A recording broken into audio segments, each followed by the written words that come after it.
Hello, test, one, two. Good.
Good morning, everybody. I'd like to welcome you to a regular meeting of the Madera County Board of Supervisors. Today is Tuesday, July 16th, 2024. We are in the closed session part of the agenda. And are there, first of all, any additions to the agenda? There are no additions. Okay, thank you. Council, would you read in our closed session items? Sure. Chair, members of the board, there are two items for your closed session today. The first is under Government Code Section 54957.6. You have conference with your labor negotiators. Those designated representatives are Joel Begay, the Assistant County Administrative Officer, Susan Carter, your Human Resources Manager, Sabrina Mendez, your Human Resources Manager, and the employee organization are all units, including unrepresented employees, all the classifications, but not elected officials. The last item is under Government Code 54957. You have a public employee performance evaluation discussion for the position of Director of Child Support Services. Thank you. Very good, thank you. Are there any members of the public who have any questions regarding the closed session items? No comments online? Very good. Seeing and hearing none, we will move into closed session.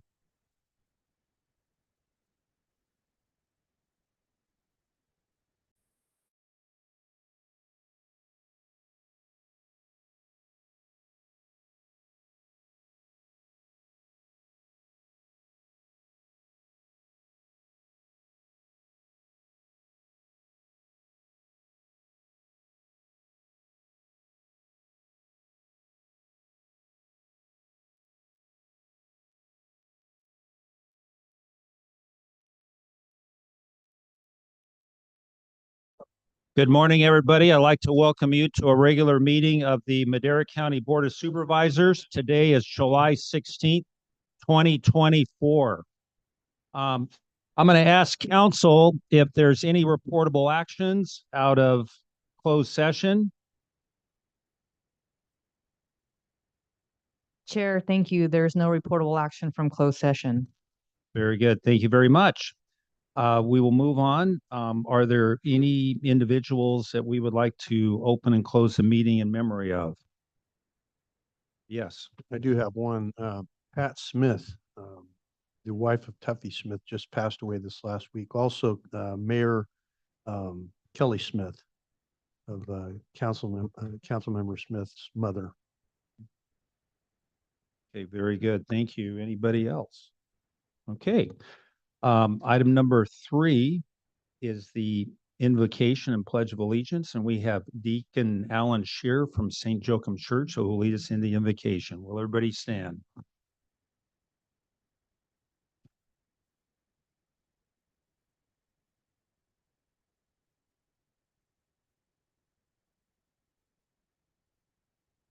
Let us pray. Blessed are you, Lord, God of mercy, who through your Son gave us a marvelous example of fraternal charity and the great commandment to love one another. We ask you now to send down your blessings upon these, your servants, the Madera County Board of Supervisors and staff, who so generously devote themselves to helping others. When they are called on in these times of need, let them faithfully serve you and their neighbors.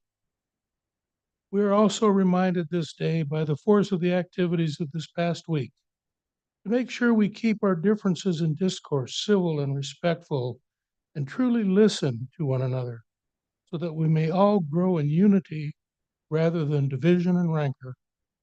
We ask this through Christ our Lord. Amen. And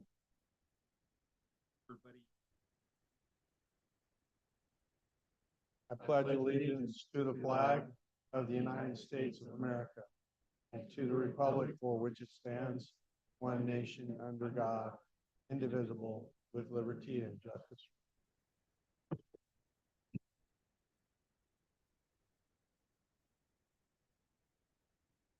Thank you.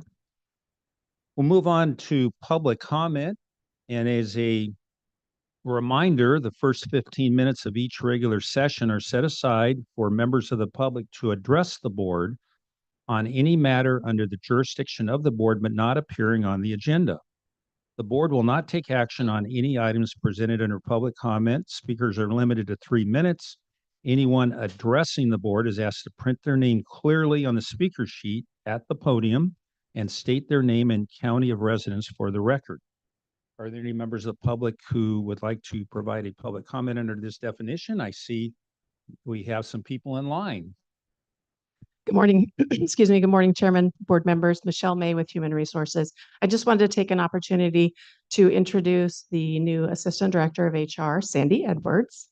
Sandy comes to us from the Community College District, and she has just under 20 years, about 19 years of HR, Human Resources experience, and about 15 years of management specifically experience. So we're really excited to have her, and I will let her say a word if she would like.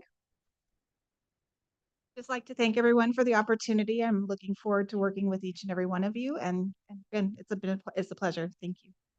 Very good. Thank you. Welcome aboard. Fantastic. Thank you.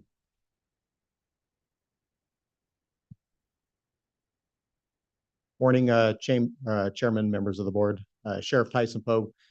In a period where resources and efficiency are paramount, I feel obligated to inform the board of an inadvertent deletion of all county employees' time cards for the current payroll period.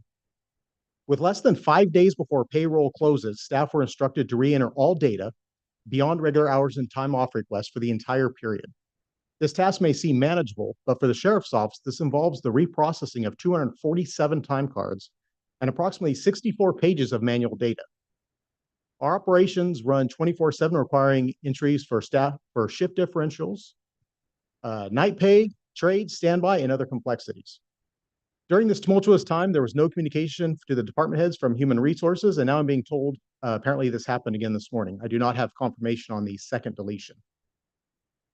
The intent of adopting software solutions like NeoGov is to enhance our efficiency and cost effectiveness of county operations. However, the software's performance in timekeeping and payroll has been profoundly inadequate over the last couple of years. While the system may function for departments that do not operate around the clock, its ineffectiveness for 24/7 operations has been stark. Despite the dedication of our Human Resources in-house expert, their unfamiliarity with the unique needs of continuous operations has hampered the efficient use of time and attendance for these critical departments. Open communication and swift resolution of these issues are necessary. Despite the budget constraints, we cannot afford the continuous drain of resources and the increased burden on our employees. It is imperative that the vendor address these shortcomings promptly and ensure the system is fully operational for all departments, especially those requiring 24/7 support. Thank you. Thank you, Sheriff. Appreciate the information, and I'm sure that administration is and the appropriate departments are involved. Thank you. Are there any other public comments? Anybody online? No comments online. Okay, very good. Thank you very much. We will move to the consent calendar. Are there any items on the consent calendar that a colleague of mine would like to have pulled for further discussion? Seeing and hearing none, are there any members of the public that have a question or comment on a consent calendar item? I'll bring it back to the board for action. Move to approve. Second. We have a motion and a second. Roll call vote, please. Supervisor McCauley. Yes. Supervisor Gonzalez. Yes. Supervisor Rogers. Yes. Supervisor Walmhoff is absent. Chairman Poitras. Yes, Vote passes 4-0. thank you. And now we'll move on to the discussion items. Item 6A. Probation Department, presentation of a proclamation proclaiming July 21st through July 27, 2024 as Probation Services Week.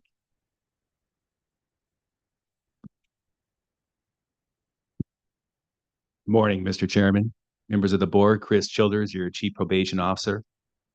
I want to say this is my favorite approach to the board every year to recognize Probation Services Week. Probation Services Week's a time that we get to honor not only what probation stands for and the public safety we provide the community, but also a time to commend our staff on the hard work and the diligent effort that they do to make sure that they provide the rehabilitation, the reducing of recidivism, and making sure the public is safe. Today, I want to say I'm also grateful for the Board of Supervisors as well as the county administration staff for all the support that the board and support from the administration give probation department. If not for the services that we have, we would likely have a lack of resources And if we didn't have the resources to provide the supervision and the rehabilitation that we have for the community, we'd be shortfall. Basically, we would be not providing what we need to the community and to the persons that we serve. So therefore, on behalf of probation, I would like to thank the Board of Supervisors, thanks the county administration for recognizing probation during this grateful week of July 21st to the 27th. And I would encourage any probation officers who are with me today to come up and say a few words and or take a few pictures. Thank you. Very good. Thank you very much, Chief. Yes. Hello, Board. This is Stephanie Stokel, your Assistant Chief Probation Officer, and I would just like to reiterate what Chief Childers has said. We really appreciate all of your support always throughout the year at all of our events, and just encouraging all the different activities that we try to engage our staff in. And I would also like to thank our staff. You know, they're the ones at the forefront out there every day in this heat and dealing with the difficult clientele that we do have most of the time. So just want to reiterate that as well. And thank you. Thank you. Uh-oh. Rick, didn't you just have a birthday back there? Oh, okay, there you go. Okay. That's what happens when you're friends on Facebook, you know, when these things happen. So very good. Well, thank you very much. It's you know, we're definitely proud of our team and all of law enforcement here in Madera County, including our neighbors across the street, Madera Police Department. And when you break it down into the individual units, this week and this month, you know, looking at our probation department and the important work that they do as part of the team is just incredible. And, you know, I've got this really long proclamation here. I'm not going to read it. In fact, we don't have an envelope that's big enough to carry this, so it has to be on the piece of paper. But there's one thing I'd like to read, and the thing that, I mean, there's a lot of things that hit home, but where it talks about probation providing a multifaceted integrated safety model through accountability and opportunity to address the behavior of individuals through supervision and connections to transformative programs and services, and talking about a cost-effective and alternative to incarceration and empowering individuals. And it's really great seeing how probation has been so effective in that role. And with your new facility, you know, the having the room and the process to work with workforce investment and all of the other allied agencies, you know, through the county, it's really great that I know in the past it's easy for departments to get siloed, but that's not the case here in Madera County, and so that's very impressive. So thank you very much. Thank you, Mr. Chairman. Appreciate the support. Again, thank you very much. Very good. Well, Chief invited anybody with probation to join us down in front for a photo opportunity. So come on down.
Yes, we have an opportunity now to provide public comment on the last item regarding probation week.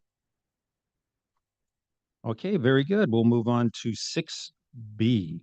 Board of Supervisors Department, presentation by PG&E on wildfire safety and vegetation management.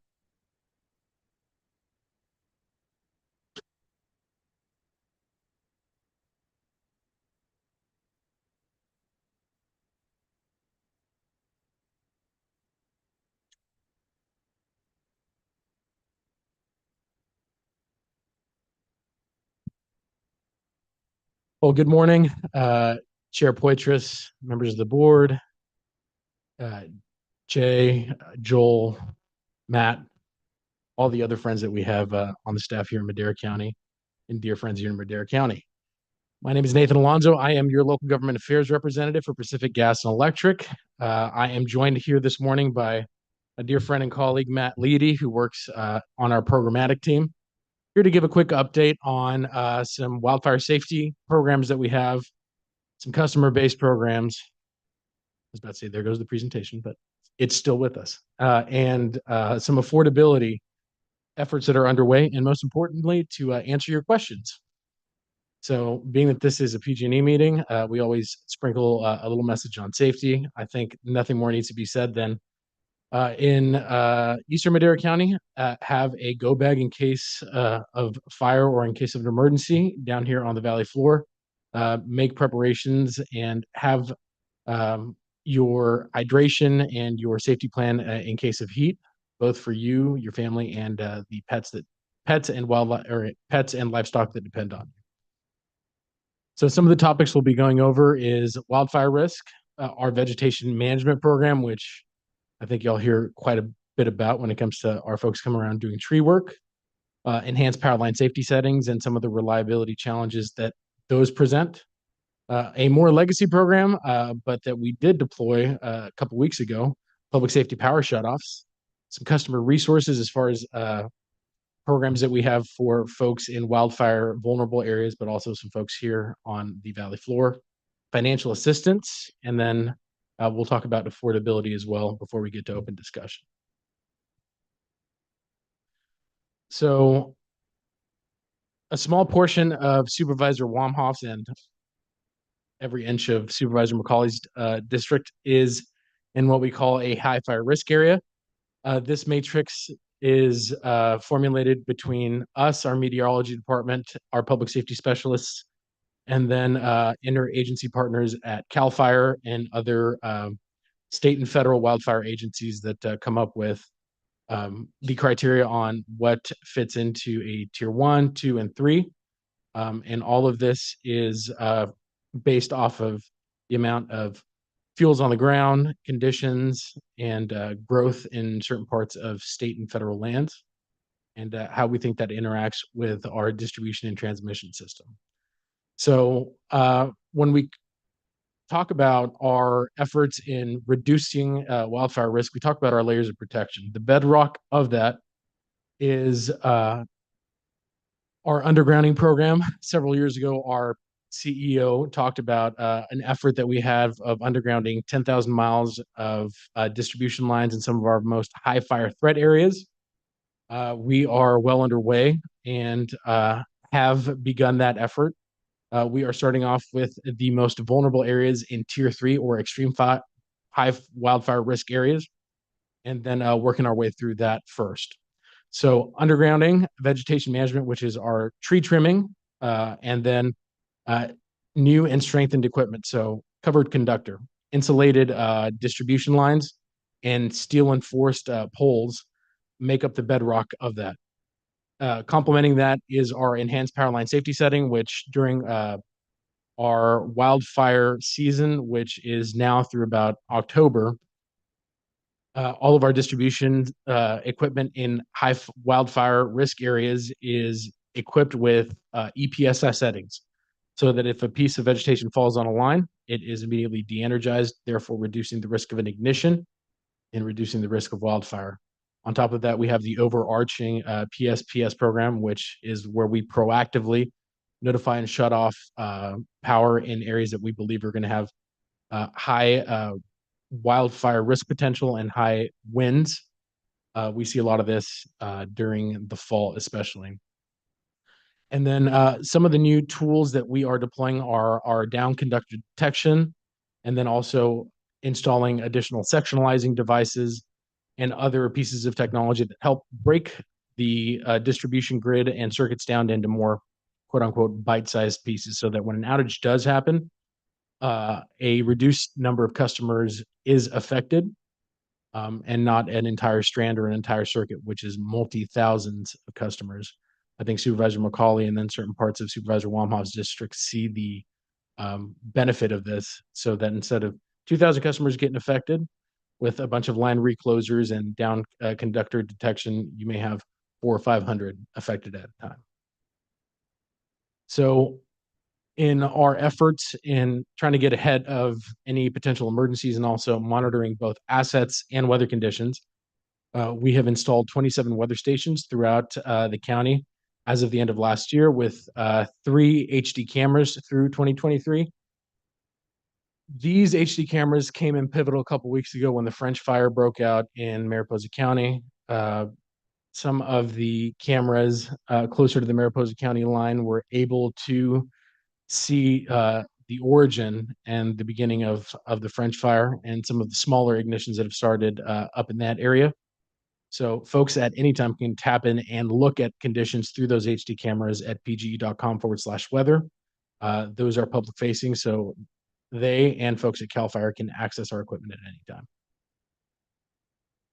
And now, for a brief moment, I'll hand it over to Matt to talk about vegetation management and some other efforts. Thank you and good morning. My name is Matt Leedy. I appreciate you having us. Thank you, board. I handle primarily vegetation management from the program side throughout our service territory, and I'm happy to talk about that today. And we will be getting into specifics about your county and sections of your county. Okay, very good. So the reason why we keep trees and branches away from power lines, it might seem obvious, but it's because they have potential to knock out power and even worse, to spark a wildfire. So every year through our service territory, we inspect just north of 100,000 miles of power lines.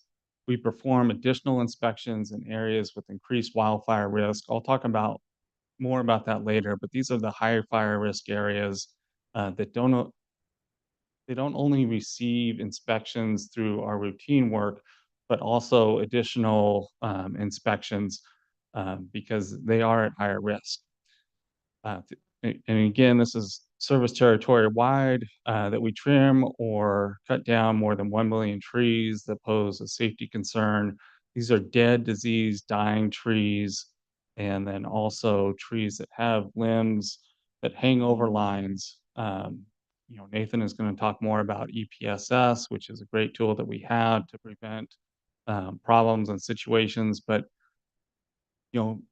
better than that is that the limbs don't fall on the lines at all. And so we have programs that specifically address that.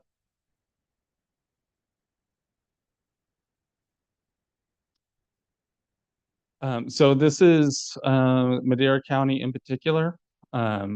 In 2023, we completed trims or tree removals, meaning that we cut down trees in combined more than 18,000 trees.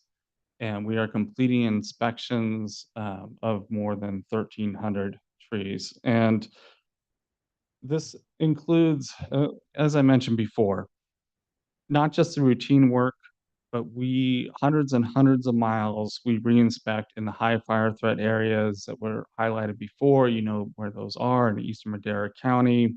And then in particular, more than 100 miles in circuits where we see increased vegetation caused outages. I should say too, as part of this work, we haul away debris, branches that are 4 inches thick or less.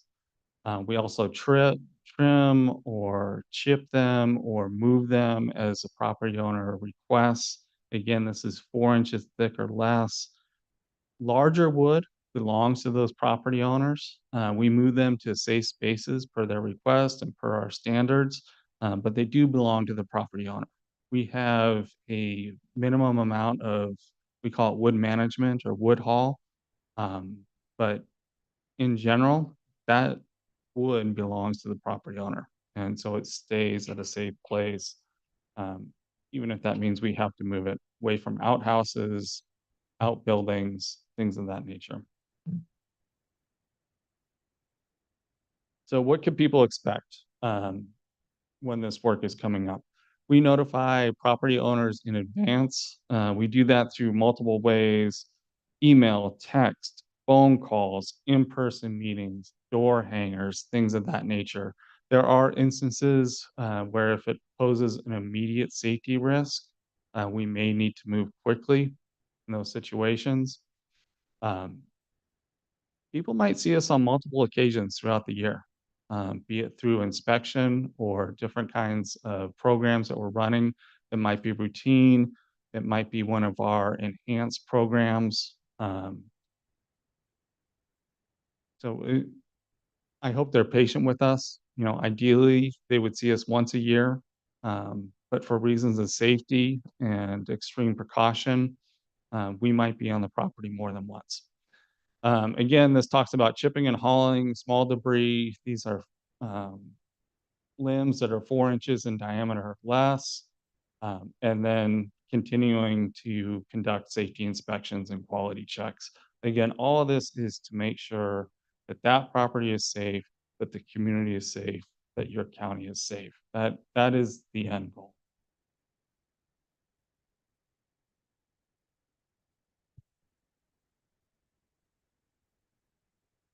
So as we spoke about earlier in the layers of protection, one of the programmatic features that we have is our enhanced power line safety settings program.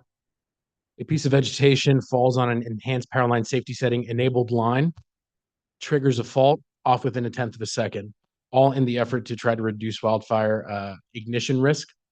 Over the course of the life of the program's been around for about 3 years now. We've seen a 72% wildfire ignition risk reduction. So what customers see when that happens is the outage occurs, 1/10 of a second, line is off. Initial notification goes out to customers who have their information up to date with us. So they'll get a call, a text, or an email. Our distribution crews go out and access the power line. They patrol the entire line. They assess and make any repairs that are necessary, and power is restored. So this year we have a goal of getting power restored within 2.5 hours. Most of the time, at least here locally. And this year we've been able to beat that. So the goal is keep folks safe and keep folks in power and restore as soon as possible. There have been some portions of the county, specifically up in Coarse Gold and certain portions of Oakhurst, that have been affected significantly because of EPSS outages. There are some folks that have experienced up to 6, and we are making sure that we're doing our part in communicating what the cause was, what we're doing to relieve some of those reliability issues, and overall do a better job of communicating with our customers. Tonight in Coarse Gold and tomorrow in Oakhurst, we'll be having customer answer centers, one at Yosemite Lakes Park and then the other one at the Oakhurst Community Center, to speak with folks who live in those communities and answer any questions and provide some information as to this EPSS effect. And big thank you to Supervisor McCauley and Melissa for helping us coordinate that. So we also have the Public Safety Power Shutoff program, which when humidity is below 30%, when there is a red flag warning, when conditions on the ground warrant us calling for a PSPS, we go out and notify customers 48 hours ahead of time, or at least 24, that we will be turning the power off. We'll give them a scope of number of customers, general area, and how long we believe they should be prepared to be out of power for. So they get the initial notification, the watch warning, then they get the you're going to be out of power warning 4 hours to 1 before they are out. Once it goes out, once we get the weather all clear from the National Weather Service and from the folks on the ground, and then they start getting an ETOR as to when they'll be back. They get all this information through call, text, email, or the other ways that they have signed up to get information from us. So folks in government and the public can look at all of this information during an event and then afterwards at pgdataportals.pg.com. And it gives you information on PSPS, gives you information on general outages, and then lets you know where there are microgrids or backup power to keep folks online in case of an outage. So a big thing that we try to clarify, because sometimes it's not as clear as it should be, is the difference between EPSS and PSPS.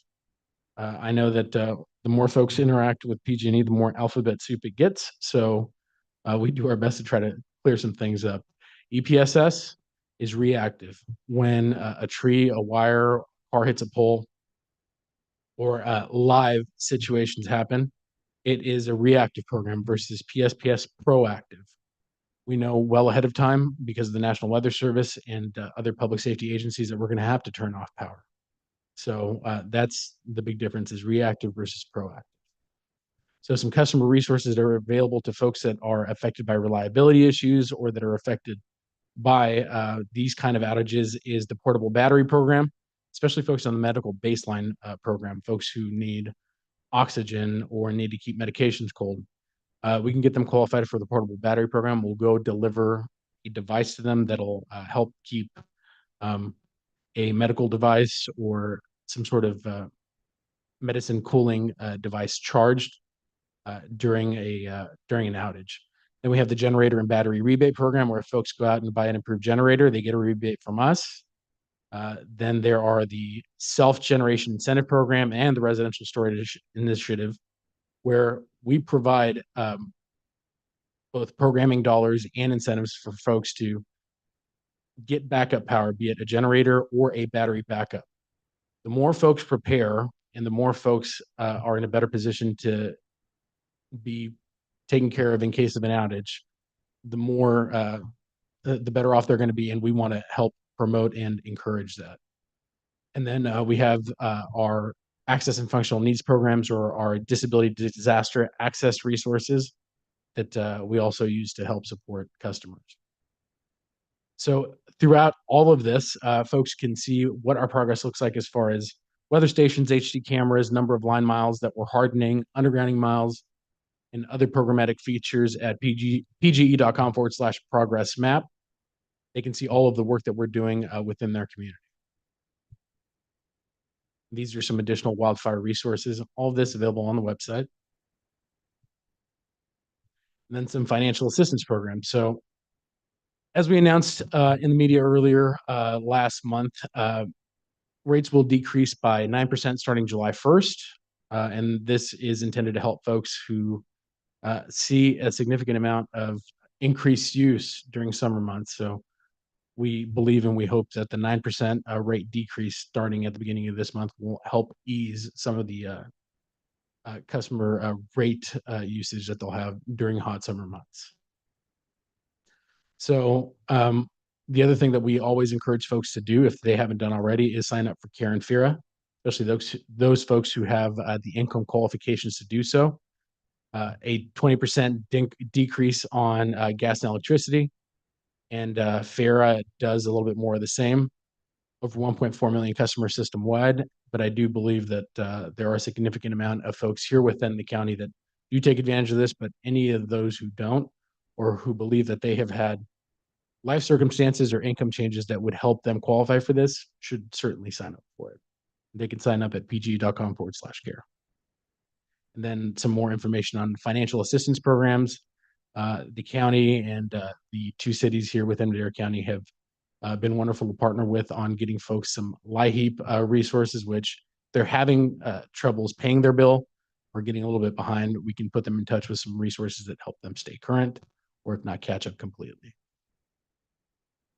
So a fun affordability update. So a couple months ago, the CPUC approved what's called the income graduated fixed charge. This has been a couple of years in the making between the investor-owned utilities, the state administration, and the legislature, which is designed to be the first step in going down the road of providing customer bill relief. The intent of this was to separate it out into three different income categories on what folks should pay for the set charge of what it takes to build, maintain, and innovate the electric distribution system, and separate that cost from their volumetric or how much they're actually using. The way that it works now is the cost to build, maintain, and innovate the system and how much you use every month is sandwiched into one rate.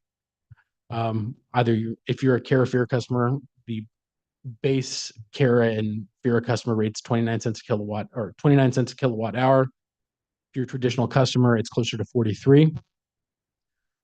With the fixed charge proposal, which was passed and will be implemented in January of 2026, that separates those two charges. So you have your fixed charge of what it takes to build, maintain, and innovate the system, and then your volumetric or how much you use.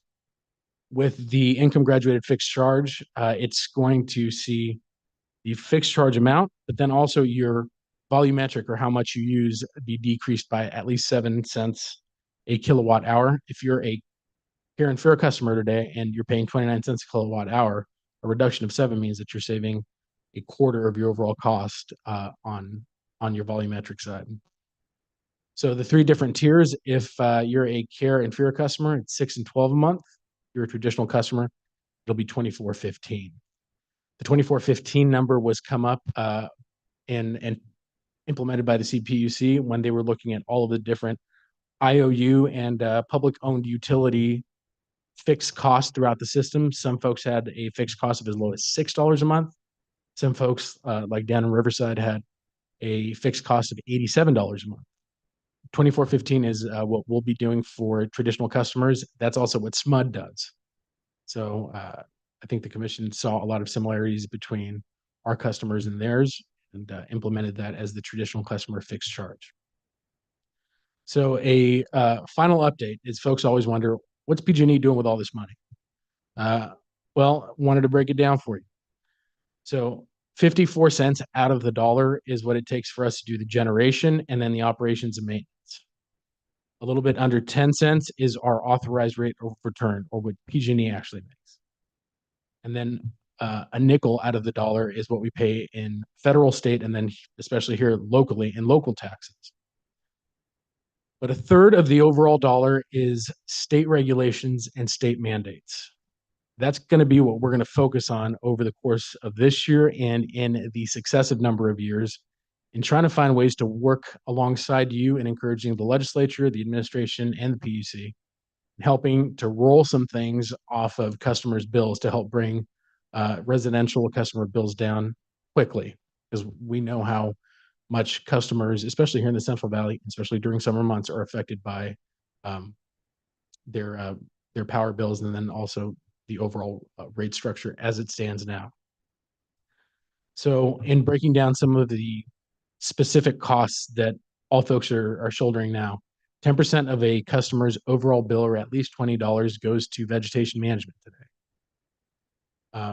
We currently have some efforts underway to help bring that down. More information on that will be coming soon. It'll be something that we'll be asking for your partnership alongside. 6% go towards public purpose programs, so Care and FERA. So 6% of everybody's bills go into the pot that helps subsidize the folks that are on Care and FERA. But then probably the largest customer funded subsidy is on the net energy metering side, so residential rooftop solar. If you are a non-residential rooftop customer, if you do not have solar, you are paying $35 a month into the pot that goes to incentivize and provide subsidies for the folks that do have net energy metering incentives or that do have solar on their rooftop. So there is some parity and probably some equity that is going to be happening there, and that has begun to happen in the NEM 3.0 proceeding. Today, if somebody goes out and gets a rooftop residential solar, it doesn't have exactly the same incentives as it did before. But that's also to ensure that everybody is paying their fair share. Today, residential rooftop customers are having to pay an interconnection fee, whereas they didn't before, and an annual maintenance fee, because they are still a part of the distribution system. If they aren't producing as much as they are using, we're still having to provide power to them. If they are offline, we're still having to be the provider of last resort. So we need to make sure that they are paying their bit as well. So that is the formal presentation that I had from you. I would be more than happy to answer any questions. Very good. Thank you, Nathan. And that was a very informative and very thorough. First of all, are there any comments or questions from my colleagues? Yeah, just really quickly, I want to thank Nathan for coming and talking to us about specifically the EPSS. I know that's been really concerning for a lot of residents, as you had mentioned. But I think when they find out, again, why their power is being shut off, that there's been some kind of contact with the line that, really prevented a fire. I think when people learn that, I think they tend to understand why we're taking these precautions. So thank you for taking the time. Actually ran into somebody in the lobby the other day, a contractor that was completing some permit work for the residential storage initiative. So it sounds like that's been a really successful program.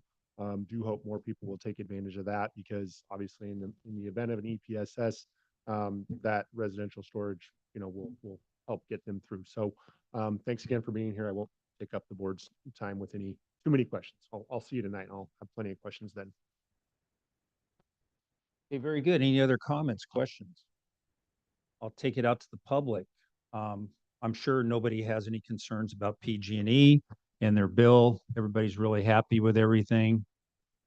Yeah, look, nobody's coming on up. Nobody has any questions. You guys are doing a great job. All right. Well, thank you, Chairman Poitras, members of the board, and public. All right, very good. Thank you. We'll move on to item 7A, the GSA report.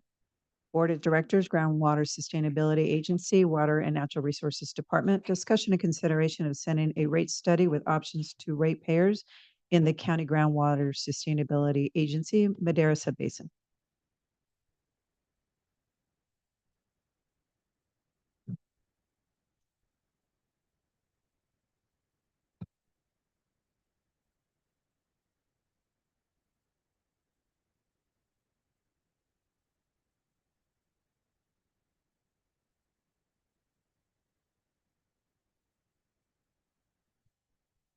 Good morning, Mr. Chairman, members of the board. Stephanie and Agneson, your Director of Water and Natural Resources, with a short presentation. Some background information. As you know, Madera County GSAs were developed in 2017 for land that no agency in Madera County chose to represent. In 2018 and 2019, we went through a very robust public planning process, responding to project ideas from growers as well as residents. And that included both allocations that do some very heavy lifting, as well as domestic well mitigation, recharge, land repurposing, and the idea of purchasing water, bringing in water that is not originating within Madera County. There was a rate study in 2021 and 2022 that summarized the project costs and refined the projects, had considerable stakeholder engagement and large meetings, as well as some online webinars, meetings in person, meetings at the Farm Bureau. So in terms of the current status, as you know, we work in 3 different subbasins. The Chowchilla Subbasin and the Delta Mendota Subbasin, those have had plans that were turned in. They were incomplete the first time, according to the state DWR. Then they were revised and unfortunately deemed inadequate. So both the Chowchilla and the Delta Mendota Subbasin are now under the jurisdiction of the state board. That's the state board web page up there, and there will be public hearings in terms of how the state board intervenes in 2025 in the first and second quarters. We are working very hard now to get something that hopefully will be acceptable and will avoid that probationary hearing, but that is what they're on track for. In the Madera Subbasin, where I'm the plan manager for the joint GSP, We were more successful. The plan was originally deemed incomplete.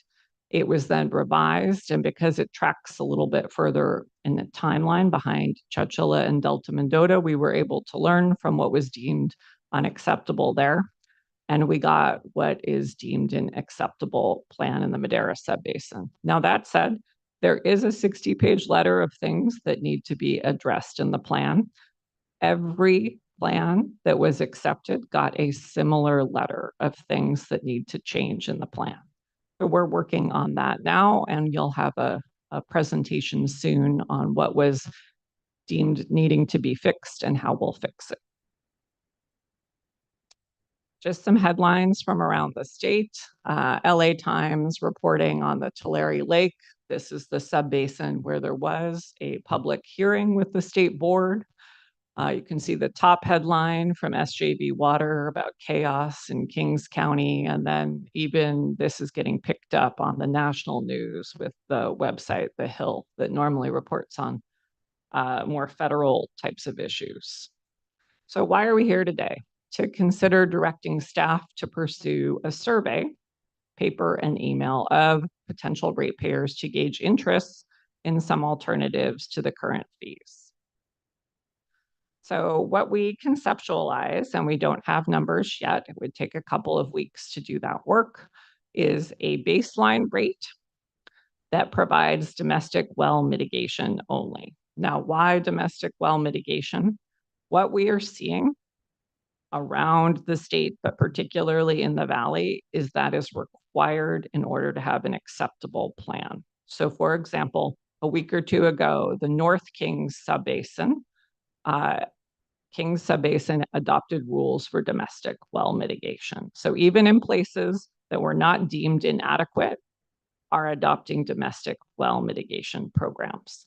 And unfortunately, Madera leads in counties with dry domestic wells. We are the #1, which is not something you want to win in terms of dry domestic wells. The second alternative is a baseline that has domestic well mitigation to it and limited programs. And then the third is the current rate. And that has the 4 projects or programs: recharge, land repurposing, purchasing water, as well as domestic well mitigation. So one key point to keep in mind is the county GSAs can reduce the rate without a new Prop 218 proceeding. And you'll see this in an example from Gravelly Ford. Gravelly Ford is going out with a Prop 218 for a rate. The rate is $90, but they plan on charging $45. So they're adopting a higher rate than what they're initially charging, with the understanding that that may go up as conditions change. So your potential actions today are to direct staff to prepare the cost alternatives, as well as implications for allocations. I think that is an important piece, because all of these projects were bringing, not all, many of them were bringing extra water into the subbasin. If you do not do the projects in the Madera subbasin, you end up with an allocation of 13 inches in 2040. That is actually high for much of the valley, which is closer to 6. With the projects, you end up adding inches of water in 2040, and sooner as well, but 2040 is our planning horizon. Your other option today as well is to direct staff to send a survey when we have that information, so that we're soliciting opinions. We know many people are busy. We know harvest is coming up. They can't necessarily come to a board meeting, but a paper survey and an email survey will get more of a response, and then you can have feedback from a breadth of farmers. That concludes my presentation. I'm happy to take your questions. Very good. Thank you, Stephanie. I've got a couple of questions. You have on the alternative page, baseline rate and for domestic well mitigation only. Now, how is that rate being developed? How Like- is the baseline rate being developed? Yeah, is it like, you taking a coin and flipping it or something, or, you know? No, of course not. So, Right, so Ludorf and Scalmanini, which is a well-known geology and engineering consulting firm, made some estimates of how many wells would go dry from 2020 through current. We're comparing their estimates and their models to what actually went dry. It turns out they're very close. So the modeling was pretty successful. What you would do is look at modeling and ground truth it into the future. So you have an estimate of how many wells go dry. And then you're just taking that number, you're multiplying it by the cost per well, and then you're dividing it by the number of acres that are within the farm unit. okay, very good. And as far as this rate, is this whatever we determine, or the consulting firm and through our studies determine what that rate would be? Is that something that's just going to stay out there forever at this one rate? Can it go up? Can it go down? Can it go away? What happens with that rate? The resolution that your board has already adopted requires an annual financial check-in on the GSP fee, meaning you're checking what was spent, what was budgeted, and you can adjust up and down depending on what happens, up to that 246 per enrolled acre. So if we just did the domestic well mitigation, it's a rate, and I'm just going to throw out a scenario here. Let's say we've got a backlog, number one, that we have to take care of. And then there's a kind of a forecast as far as those wells that will be dry. But let's say, in 5 years, we determine that we've trued up everything and we've used the money and there's no more dry wells. That's not going to happen, but let's pretend it is. Then would that rate then remain at whatever it is, or could it go down because there's no more wells to mitigate? It would reflect the actual cost. So if there's no wells to mitigate, you're not paying the rate. That is how rates work in California. Gotcha. Okay, so it's not a money-making mechanism for the county, it's to pay bonuses and things like that. We can't collect more or less for the mitigation of drilling these wells. That's right. You can collect the money that it takes to do the project. Okay. And this is, I think you alluded to it, that this is something that the state is calling to be, of everything that we do with Sigma, this is non-negotiable. Is that correct? This appears to be required in every plan. Okay. And those that are deemed incomplete and inadequate are required to do that. And in fact, what they're required to do is a much more robust form of domestic well mitigation, where they're mitigating for water quality as well as providing temporary water. Okay, now that would be if the state comes in. Okay, that's where the ball is taken from us and given to the state. So if we have the ball and running with it and have a domestic well mitigation program, there are certain things we don't have to do or not required to do at this time. But you're saying that if we say, we're tired of playing ball here, state, you run with it, then there's going to be some additional requirements. That appears to be true. Yes. You lose local control and choices over the rules in your program when the state comes in. They also do not need to go through a Prop 218 process in order to charge you a fee. Okay. And then they're also going to charge administrative fees. They're passing on all of their costs. Yes, Okay. without Prop 218. Okay.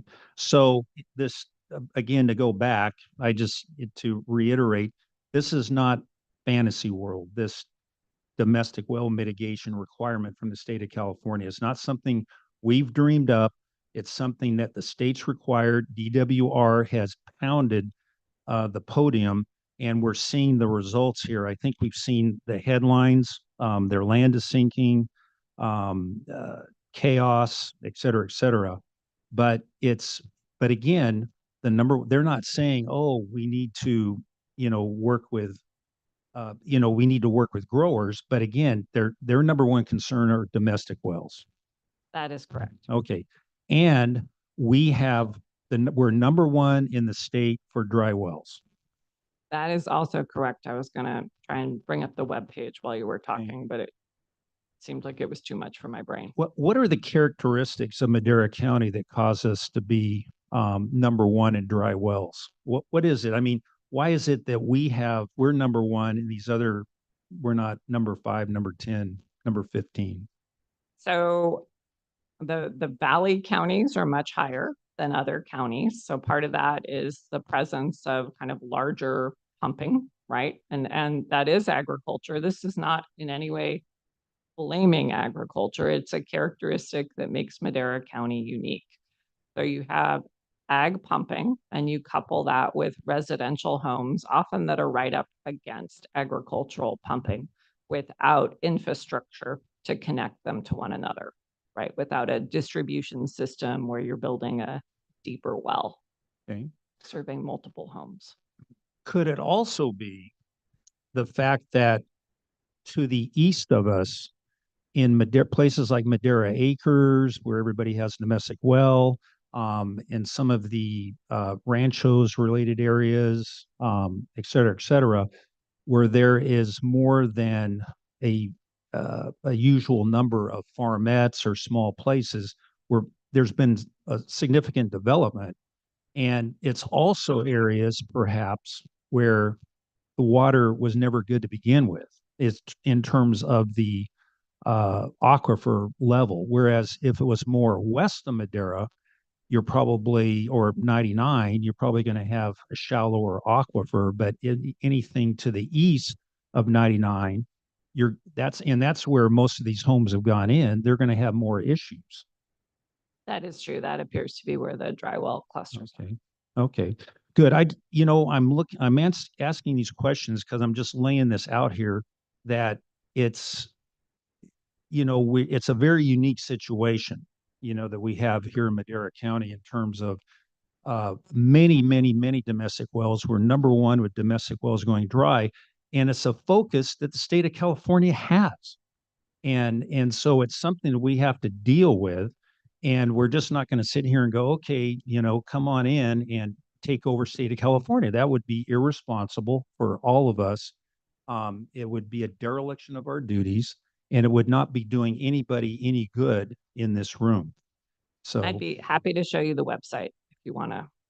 Sure. We would need to share my screen again.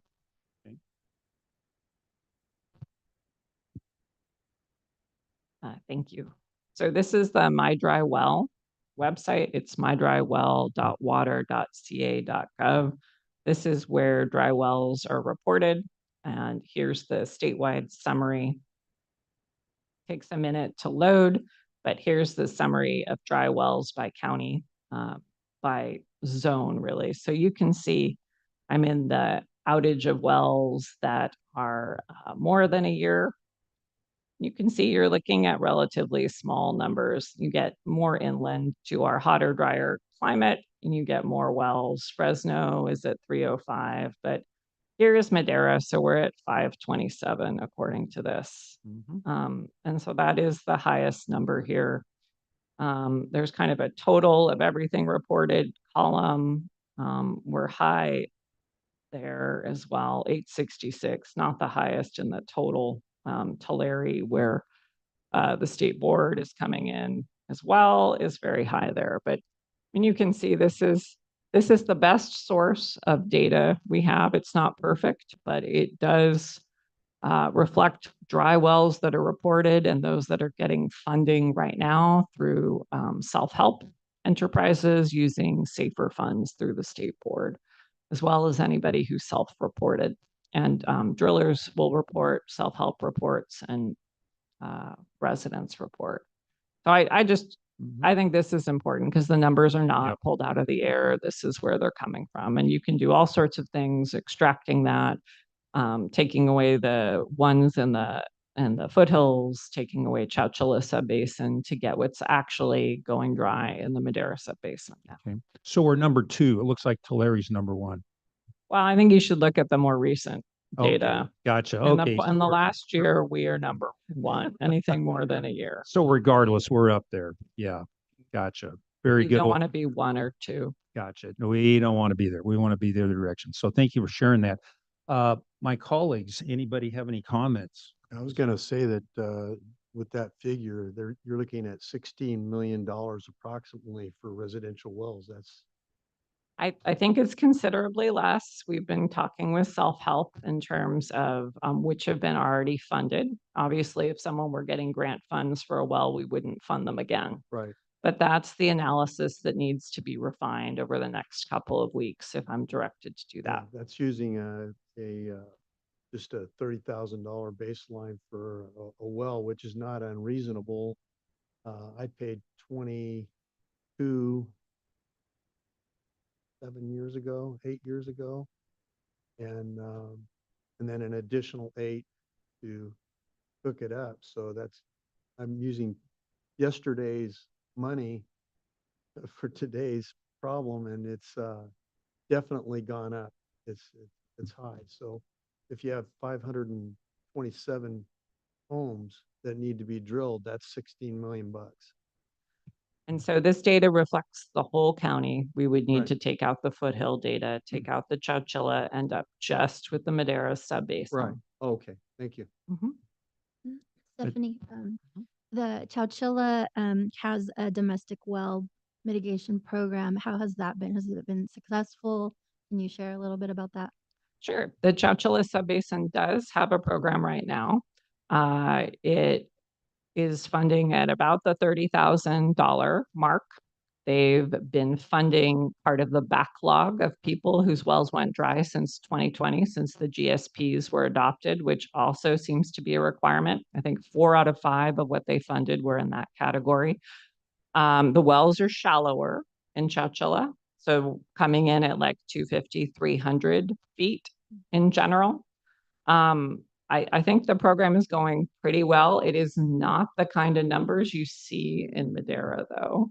And it has enough money currently, thanks to the Chowchilla Subbasin growers, Triangle T, Chowchilla Water District, and the Sierra Vista Mutual, who have contributed funds to it.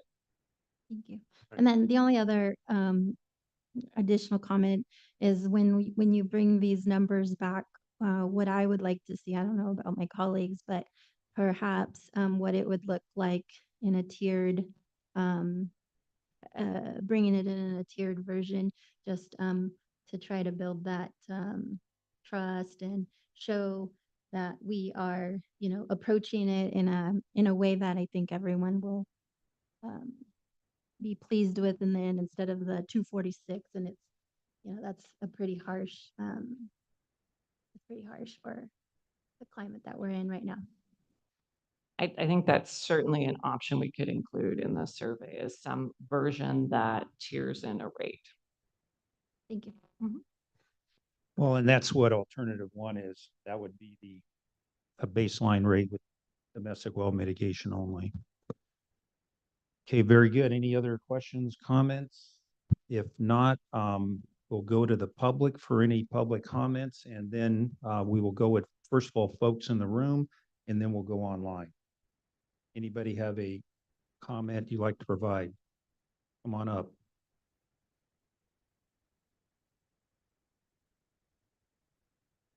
Good morning, members of the Board of Supervisors. Ralph Pistoresi. I was looking at the handout she had here where it says background. And it says Madera County GSA developed 2008 lands to represent these agencies. And it says it has domestic well mitigation, recharge infrastructure, land repurposing, purchases of water, and then allocations. I noticed where it says purchases of water, it doesn't say anything about sites reservoir. I think they should redo this, say purchases of water from sites reservoir. Because it seems to me like you're backing off from the original intent of the 218, which was part of sites reservoir. I think that needs to be corrected because that was where the water was going to come from. That's one thing. On the Madera subbase, next page, on the Madera subbase, incomplete but accepted. Delta Mendota subbasin, incomplete, inadequate.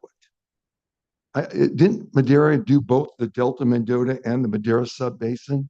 Why would they be any different? That's probably a question Stephanie can answer. And then basically, the survey that you're doing here presents 3 options. It's not specific. I would say that she should have specific numbers to present to your board so you could look at something concrete and specific before it's sent out. To send out a mailing like this got to cost at least $5,000, easy. All right.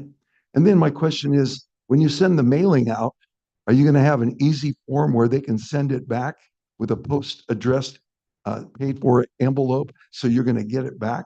Otherwise, you won't get it back.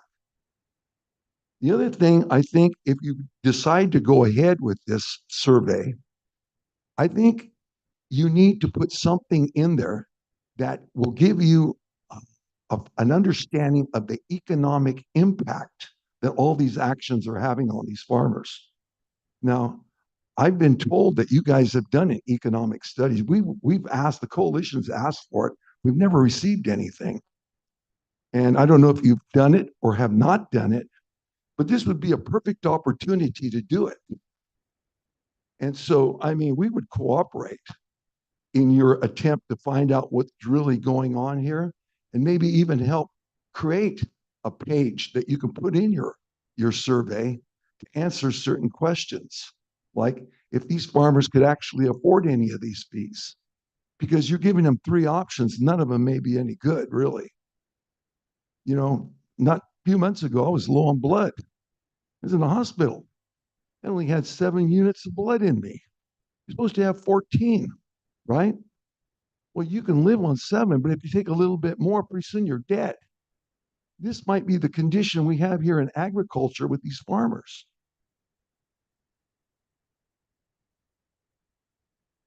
You're getting dramatic. Yeah. No, but yeah, but think about it. Okay, there's a certain amount of that you can do, and there's a certain amount you can't do anymore. Right. All right. And a lot of these white area farmers are feeling like they're being a little bit discriminated against. As a matter of fact, maybe all ag users. We're over about 30 seconds. Okay, we keep going. All right. I mean, you guys talked all the time. I just really, if you really want to know to make this survey good, you let me talk a little longer. All right. There's a certain amount of people that feel there's a little bit of discrimination going on, and that that the county has not adequately represented the white area growers, because all these other basins, they're using pumping groundwater too, but the white area is being hit the hardest. All right. I mean, I'm in the MID. I'm a big MID user, and I got nothing against it. They do a good job. All right. But they pump a lot of groundwater too. A lot of years, it's only 3-4 weeks out of the year you get water. You know, Gravelly Ford, a lot of these districts, they pump a lot of water. So it's not just one area. So, you know, I think we need to, if you're going to do the survey, we cooperate and take advantage of finding out and giving you a real temperature of what's going on out there, because people are barely holding on.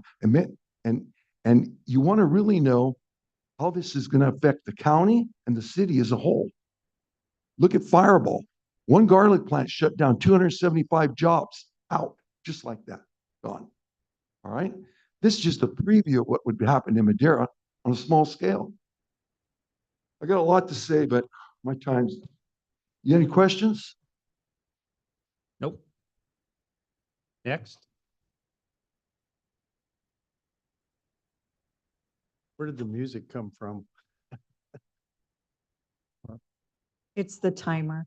Oh, wow. Okay. Morning. I'll be brief. Most of what I wanted to say was included in the letter that I sent you guys. I only have a couple things. One is, I think that, picking up on something that Ralph says, that I think it's important that there'd be coordination between the districts and the white area because water moves underground, as we all know. And that is something that it will take cooperation amongst all the districts if we are to alleviate sort of the groundwater issue, at least as far as Sigma goes. So I think it's important to see that coordination. The second thing is that I actually agree with Supervisor Portress in that there are areas of the county that are historically have less water, and the water's a problem. And unfortunately, it has been under the control of the Board of Soups as far as all the building. And quite frankly, there's been too much building allowed in areas where there is no water. The interesting thing to me is that with the recent passage of these new rules by the state, it's also going to affect homeowners and developments. And so it'll be, it's still unknown, but it's looking like it's not good. And so I'm wondering, what are the Board of Soups going to do about restricting home building and pumping in areas where you all know there is no water? Because that's a large part of the domestic well mitigation issue. And I will say, my last point is that as long as you continue to treat the whole county as one, which is your GSP plan, you're going to have these problems. It would be far better to redo the GSP in such a way that there are zones where the higher restrictions could be done in areas where there is less water, and there'd be less restrictions in the areas where there is more. Thank you. Thank you. Are there any other comments from the public in the room? If not, we will go online. Go ahead, Noah. Good morning. Noah Lopez with the Madera Ag Water Association. Just want to start off with saying thank you to Chair Portress and the board for moving these GSA items back to a scheduled time. We really appreciate that. I think it goes a long way in helping growers be able to track what's going on in the GSA, and we really appreciate that movement. Regarding item 7A, I just want to appreciate the recognition that landowners really should and can right now only be paying for a narrower program that's focused on domestic well mitigation. And so we really appreciate the direction from the board and the work that's already been done by staff to explore those options and encourage the continued direction and continued exploration of those options. And then finally, we want to thank you for the effort to reach out to growers through this survey, and we just want to continue or encourage the continued outreach during this process as these options are explored. It's great to have grower input and those conversations. So thank you very much, and that's all I have to say. Very good. Thank you. Is there any other public comment? Anybody online? No other public comments. Very good. We have, I'll bring the item back for action. We have two potential actions, and Stephanie, if you'd like the summary. Oh, Supervisor. Yeah, I had a quick comment, or maybe a question for Stephanie. On the water purchases, that's not strictly limited to sites, as I understand it, and maybe I'm mixing programs, but I don't think I am. So excellent question. So what growers have asked is an ability for the county to purchase water. And what we did is look for where new water could come from and what that might cost.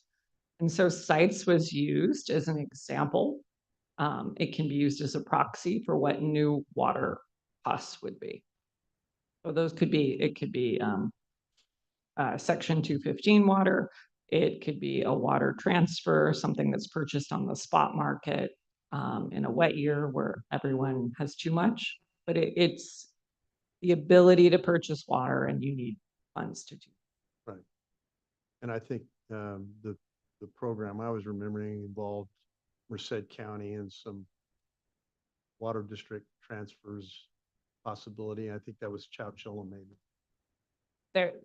There are a half dozen of those options that have been Yeah, discussed. I'm mixing I sit on so many these boards, I'm mixing some of my concepts.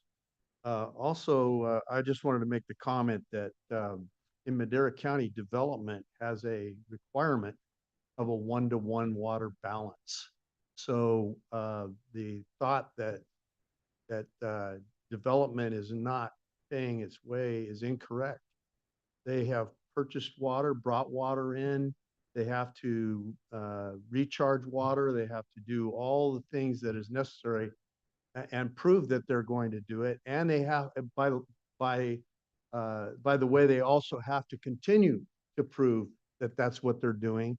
And so it is a 1-to-1 requirement in a water balance for development. So development is literally unaffected by what's going on because they are paying their way.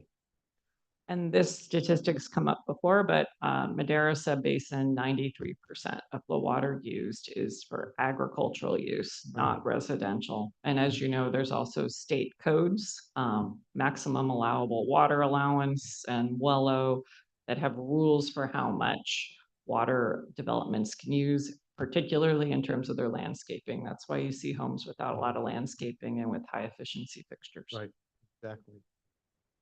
I just wanted to make that clear. Proceeded. So Stephanie, you have two potential actions. I'm good with both of those. I believe my colleagues, are you okay?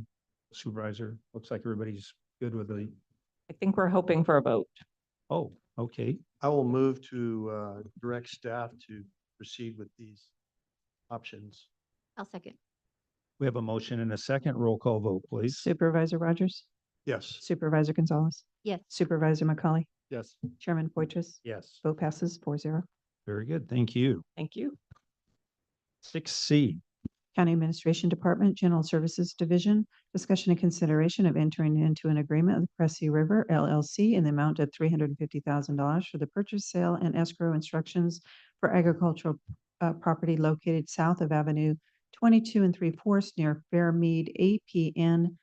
Correction on this, 027-110-010 for the purpose of building a new library and community center, and authorize the chairman to sign. Perfect, thank you.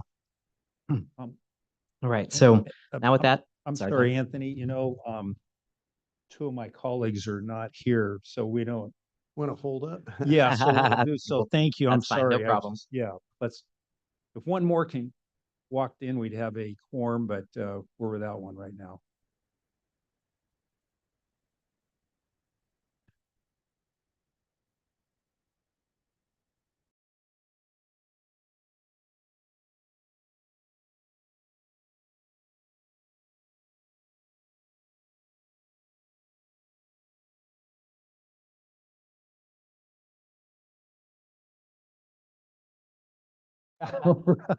Yeah.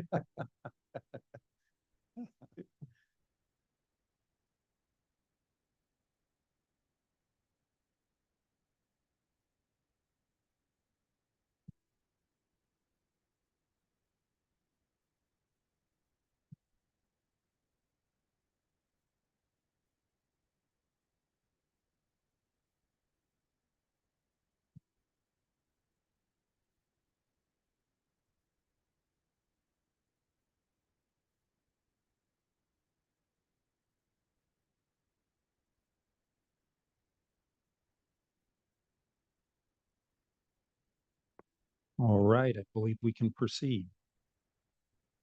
All right, Anthony Loza, County Administration, General Services. And the item we have before your board is a request to enter an agreement with Cressy River LLC for the purchase of approximately 5 acres of agricultural land and the property identified as 027-110-010 in the community of Fairmead. This purchase is part of a larger initiative to build a new library and community center funded by the California High-Speed Rail Authority. Under our agreement with the High-Speed Rail Authority, they will cover all upfront costs of the project, including property acquisition, as well as design and construction, and reimburse the county for expenses as part of the project. Sorry, lost my train of thought. So the total amount of the purchase is $350,000. which is below the estimated market value of $465,000. So the funds for this purchase are already budgeted and will not impact the general fund. So if approved, escrow will begin immediately. We'll have 5 days to transfer a $10,000 deposit to the escrow account, and closing on the escrow would be expected to be within 180 days. And I'd be happy to answer any questions you may have. Very good. Thank you very much. Well, this is a great thing, the first step in moving forward with the library and community center. Fantastic opportunity for Fair Meet. And so wonderful. Yeah, Supervisor. I'd like to make a couple of thank yous in the process of looking at this. This is a culmination of kind of many years of work. And I want to thank Brett Frazier, who initially worked with the High Speed Rail Authority and negotiated the terms of the agreement. He had a better in with them than I did, and I deferred to his leadership in that, and I appreciate what he came up with and came out with. And he was communicating with me the whole time in that process, and I really appreciate what he's done. Also want to thank your office and Norm Allender as well, who's here with us, a familiar face and a good one at that. We appreciate you, Norm, and your friendship and all that you've done on this project. So anyway, thank you. Thank you. Very good. Any other comments? If not, are there any members of the public that have a comment regarding the center? No comments online? No comments? Not from Barbara? Wow. Okay. You must be, all right. You don't have to. He's That's excited. okay. I thought that's why you were here. Round of because applause. You were so excited about this. Okay, good. Finally, long time coming, huh? All right, fantastic. Good. A good reason to celebrate. You bet. Fantastic. bet. Thank you. If there's no other comments from the public, I'll bring the item back for action. I'd like to move to approve this item. I will second. We have a motion and a second. Roll call vote, please. Supervisor Rogers? Yes. Supervisor Gonzalez? Yes. Supervisor McCauley? Yes. Chairman Poitras? Yes. Vote passes 4-0. Very good. Thank you. Thank you. 6D. County Administration Department, General Services Division, discussion and consideration of entering into an agreement with Judicial Councils of California on behalf of Superior Court of California, County of Madera, to grant the court a non-exclusive license to temporarily utilize the County Board of Supervisors chambers and its adjacent private chambers at the Madera County Government Center located at 200 West 4th Street, Madera, California, for a one-year term for the purpose of administering, civil cases, and authorize the chairman to sign. All right, good morning once again. Anthony Loza, County Administration, General Services. So the item we have before your board is a request to enter into a license agreement with a non-exclusive license agreement with the Judicial Council of California on behalf of the Superior Court in the County of Madera. The agreement will grant the court a non-exclusive license to temporarily use the county board chambers and its adjacent private chambers here at the Madera County Government Center. This request is a result of the Superior Court's need for a temporary courtroom space while their existing facility undergoes a reconfiguration project, which is slated to be completed in April of 2025. If approved, the board chambers will be used for live streaming and video conferencing for civil and child support cases. It's expected that foot traffic will be minimal and will not significantly affect space and parking. With this agreement, the court would be allowed to utilize these spaces from 8 to 5 on Mondays and Thursdays with advance notice. And the courts have also been informed of regular county meetings that will render the chambers unavailable during certain days and times. So the court will be required to compensate the county a daily usage fee for the premises, which would cover building operational expenses, utilities, and staff time. The term of the agreement is 1 year, and the courts will provide their own security and screening at the entryway here at the board chambers. And with that, I'd be happy to answer any questions you may have. And we also have Adrian Caleb from the courts that'd be happy to provide any additional details that you guys may need. Very good. Thank you very much. Are there any questions regarding this item? I have a question. Yes. Adrian, it's good to see you in the chambers again. welcome. A lot of my questions were answered by Anthony yesterday when he was briefing me on this. But my question is there going to be any additional signage? Because I know folks get really confused sometimes between the government center and the courthouse. So is there any plans to do some signage? I know most of the things are going to be virtual, but I think we'll have a little bit of foot traffic. Our plan here at the government center is obviously to notify the departments and security. So when we have people checking in, they'll be aware of the notification, and then we'll also have additional signs and social media posts. And good morning, Chairman, members of the board. It's very good to be here this morning. Before I talk about this item, I really feel and I really would like to share that these items make me think about all of the agenda items that I presented and all of our department heads elected and appointed to further the business of the community. And that's what this item is about. But Supervisor Gonzalez, to answer your question, there will be instructions on the notices that get sent out to the individuals who are parties to the cases. So they will be advised of the location. There will be specific language that will key them into security issues. One of the things that we're going to implement to make sure that security is also at the height of everyone's mind is we will probably impose either a clear bag or a no bag policy, except for the attorneys that bring in their laptops. And at that point, they would know that everything would be searched. But I do thank the board for considering this item. I thank the CAO and Mr. Loza. I also thank your chief clerk to the board and the chief information officer for bringing all of this together, because if it wasn't for our collaboration, this item wouldn't be before you today. And I also want to thank in advance the sheriff, because the sheriff has unwavering support to ensure that judicial officers have a deputy available during the time of their court proceedings. So I want to thank the sheriff as well. Very good. Thank you. Yeah, just, Yes. how many days a month are we planning on having court services here? So is it just pretty much every day, Monday through Friday, that we're not going to be in here for the board, or what should we expect as far as usage? Sure, Supervisor McCauley, it would be 2 days a week, maximum, Mondays and Thursdays.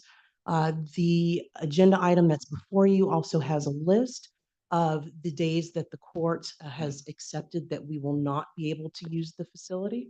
So it will be 2 days per week. Okay. And then I would be remiss. I think my dad would be upset with me if I wasn't a little bit of a smart ass, but have we checked the courthouse in Bass Lake to see if that's a usable space for temporary courts? Well, I have to share that the history, the knowledge that I have about that space is that it is currently unusable. And we would have to spend a lot of money to Sure. get the infrastructure up. Okay, thank you. You're welcome. But it doesn't matter because it's the state's money, right? Well, it's all of our, in a way. Yes. All right. Very good. Any other questions? Are there any members of the public that have any questions? No comments online. Okay, very good. Seeing and hearing none, I'll bring the item back for action. I'll move to approve. Second. We have a motion and a second. Roll call vote, please. Supervisor Gonzalez. Yes. Supervisor Rogers. Yes. Supervisor McCauley. Yes. Chairman Poitras. Yes. Vote passes 4-0. Very good. Thank you. Item 6E. County Administration Department, General Services Division, Government Center Roof Replacement Project. Discussion and consideration of entering into an agreement with Diablo Roofing, Inc. to remove and dispose of existing roof systems and the Madera County Government Center and replace it with a new roof for the total cost of $1,219,000 and authorize the chairman to sign. Discussion and consideration of approval of receipt of unanticipated revenue number 23-167 in the amount of $1,560,753 derived from deferred maintenance capital project fund dash miscellaneous reimbursement PG&E rebate ST dash other and interest on cash to buildings and improvements for fiscal year 2023-2024. 4 votes are required. All right, good morning, Anthony Loza, General Services. And I'd like to introduce our facility superintendent, Janelle Clark, who's going to be introducing the next 2 items. Hello, just a little bit of background. The roof for the government center was installed in 2006, making it at least 18 years old. The existing roofing system is a single ply member that is failing. The membrane is splitting all over the existing roof. The splits will continue to grow and damage roof insulation boards along with internal infrastructure and county assets. That's why we asked to move forward with replacement of this roof. We received 6 bids. Diablo Roofing won the bid at $1,219,000. This includes the removal and replacement of existing roofing system. We will be replacing it with a modified Bitman, which is an incredibly sturdy yet flexible asphalt membrane mixed with polymerized rubber and a plastic fiberglass reinforcement. So this is basically tear resistant and one of the most is leading in the industry for water resistance. It comes with a 30-year manufacturer warranty, a 5-year installation warranty. We would once we issue a notice to proceed, it take about 90 days. Any questions? Yes. Yeah, will you remove the existing membrane? Correct. Very good. Any other? Sometimes you leave something like that in place, it creates more problems than solves. Absolutely. Very good. Any other questions, comments? Any members of the public have any comments or questions? No Seeing- comments online. Seeing and hearing none, I'll bring the item back for action. Move to approve. I'll second. We have a motion and a second. All those in favor signify by, I'm sorry, roll call vote. I was going to a different meeting. Supervisor Rogers. Yes. Supervisor Gonzalez. Yes. Supervisor McCauley. Yes. Chairman Poitras. Yes. Vote passes 4-0. Very good. Thank you. And you. then the next item. County Administration Department, General Services Division, discussion and consideration to entering into an agreement with Fresno Roofing Company, Inc. in the amount of $1,033,000 for the removal and disposal of existing roofing systems at the Juvenile Hall and replace it with a new roof and authorize the chairman to sign. All right, I'm Janelle Clark again, Facility Superintendent, General Services. So the existing roof for the Juvenile Hall was installed in 2001, making it 23 years old. The existing type is a built-up roof. The existing roofing system is built up membrane installed in hot asphalt. Existing roof membrane and ply sheets were installed poorly and have moisture air trapped underneath the membranes. The membranes will continue to blister and eventually rupture. This causing obviously damage to county assets and the consideration of the housing that we do at the Juvenile Hall. I think it's imperative that we received 6 bids. Fresno Roofing won the bid at $1,033,000.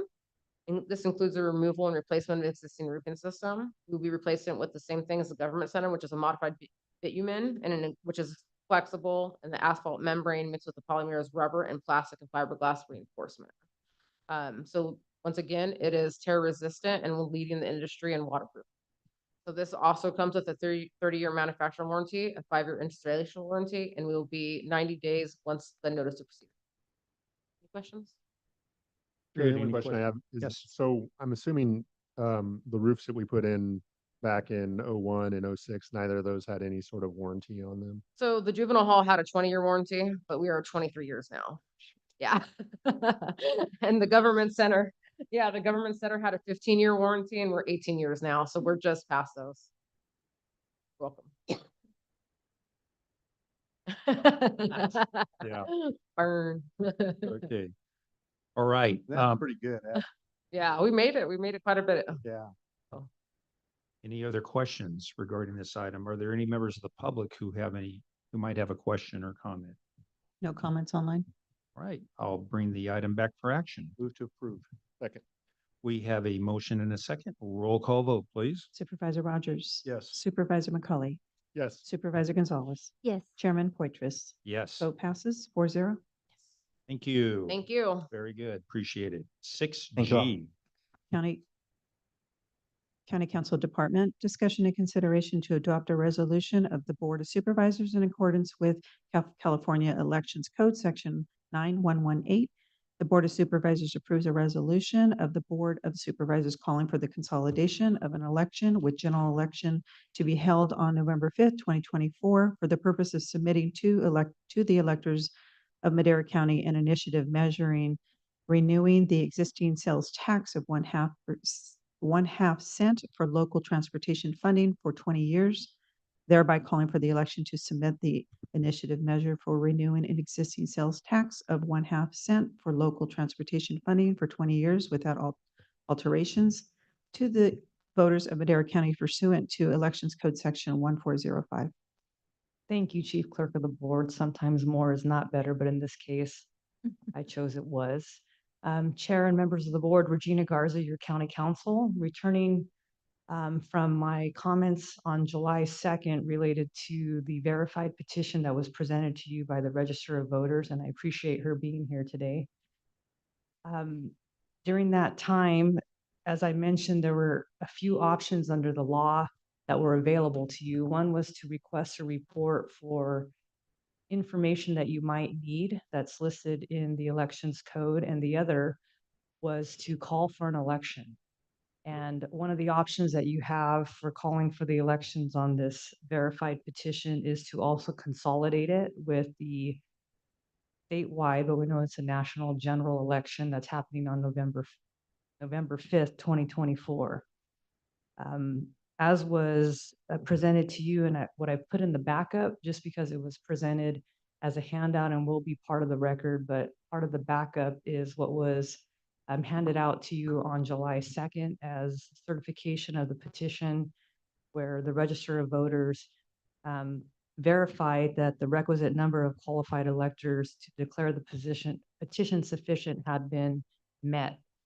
The next step is to call for the election, which is a resolution here, and also do not make amendment to the measure, in this case, a proposed ordinance. And attached to that ordinance is a, give me a second, expenditure plan that's listed as Exhibit 1 to the ordinance. I'd like to share at this time a question that may be asked is, what might be the difference between the initiative petition and the next item on your agenda? I'd like to just take you and anyone from the public that might be tracking it to page 1013, and that's the measure that's attached to this resolution. Section 5 is different than Section 5 on the Measure T, I'll call it, or the Madera County Transportation Authority's item. And the difference there is in the authority's item, the authority calls for the election and asks your board to prepare the ordinance for the ballot, and they include the ballot question. That's not on the initiative's ordinance that was submitted. The other part that's different right after that is the authority's ordinance says that it requires 2/3 majority of the electors to pass, whereas here on page 1013, you'll see it says a majority of the electors, 50% plus one. So that's the difference. There's also a stray period in one of them, but that's the difference that I could find. And then on the expenditure plan, I'd just like to point out the other difference is on page 1022 of this item that we're talking about. The first page of the expenditure plan, it says additionally 2 statistically valid telephone polls of the county residents were conducted, and it explains what the renewal of the Measure T would encompass. On the authorities plan, it talks about the cities and the Board of Supervisors who approve the plan. That's not on the Citizens Initiative expenditure plan. And then the last difference is on the next page, 1023. This talks about the proposed annual public meeting and the adoption of this board and other boards with regards to the plan. So in the proposed initiative, it says each jurisdiction will annually identify specific streets and roads that will be prioritized for repair and/or refurbishment, and hold an annual public meeting to review the proposed plan prior to the adoption of the local jurisdiction and MCTA board. In the authorities expenditure plan, it says not less than 30 days. So essentially what that means is it requires the public hearing to occur not less than 30 days before the adoption of the proposed plan. So there's a little bit of a gap of time that's not in the citizens initiative.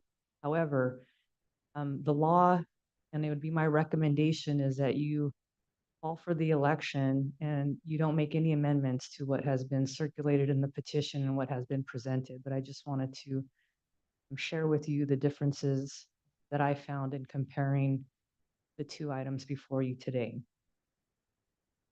If there are any questions that I can answer, otherwise they look identical in terms of the 1/2 cent and the funding for 20 years. Any lettering that would occur is done by the Register of Voters in the date to come. I don't know if the petitioners requested a certain letter. Usually I would have baked that into the resolution, but I didn't have any certification of that. So I just, that's going to be done by the Register of Voters. So if there are any questions, I'm happy to answer them. Very good. Any questions? Chair, just a quick question. Thank you for the presentation. And I think I just wanted to ask in regards to one of your last statements there, I think you said we should not make any changes, but my understanding is legally, if we were to make changes to the citizens initiative, that would be exposing the county to liability. Is that correct? Absolutely. And thank you, Chair and Supervisor McCauley.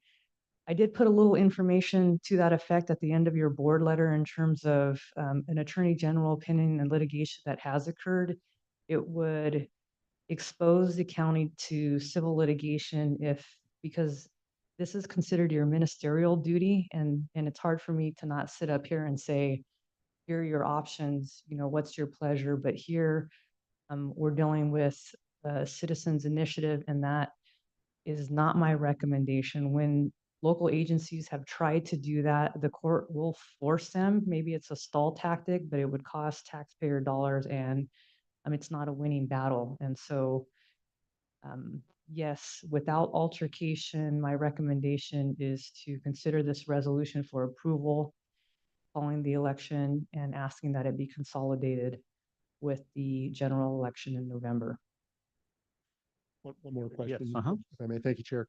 And then in regards to the local spending plan, I guess the language not being in the Citizens Initiative around the 30-day requirement, that would be something that this board could decide to do regardless, correct? We could put in some sort of public hearing around our adoption of our expenditure plan and go above and beyond what the measure is listed. I would say absolutely yes, because it says you have to have a public meeting prior to adoption. If you build in time for additional comment, that wouldn't be acting against the expenditure plan if it's approved by the voters in November. Okay. No more questions. Thanks, Chair. Very good. Thank you. Any other questions? If not, I'll open up to the public. Are there any comments or questions from the public? And Chair, just one more comment. This requires a 4/5 vote, which you have here. Have to be a majority vote. A unanimous vote, yeah. Good morning, Chairman Poitras and members of the board. Alex Tavlian. I am the agent of service for the petitioners on this initiative measure, and it's a pleasure to be here today. And I apologize I haven't been able to get up here prior. I've had a couple of family health incidents every time we come on a Tuesday, so I apologize. Very quickly, I just want to address a couple of issues that were raised by the county council. And a lot of this is tied to timing. At the time of the circulation of the petition for this initiative, most of the substantive changes that were referenced by county council occurred after the initial circulation. And so we are bound by the terms of our language at the time it is presented to the elections department. And so approval by the board, approval by the two cities did not occur until partway through the expenditure plan did not occur until partway through our circulation of the petition, and finally the certification by the elections department. Frankly, I'm just here to ask for your support. This is a critical linchpin for the county of Madera. I think every member of this county understands what it means to not have a Measure T, what it means to not have a local transportation infrastructure sales tax that provides the county with self-help and leverages state and federal dollars. And so, frankly, I'm just here to ask for your support, and I hope that we can get a unanimous vote today and get on the path of extending this measure and ensuring that Madera County's future can be built out for the next 20 years. So thank you very much. Thank you.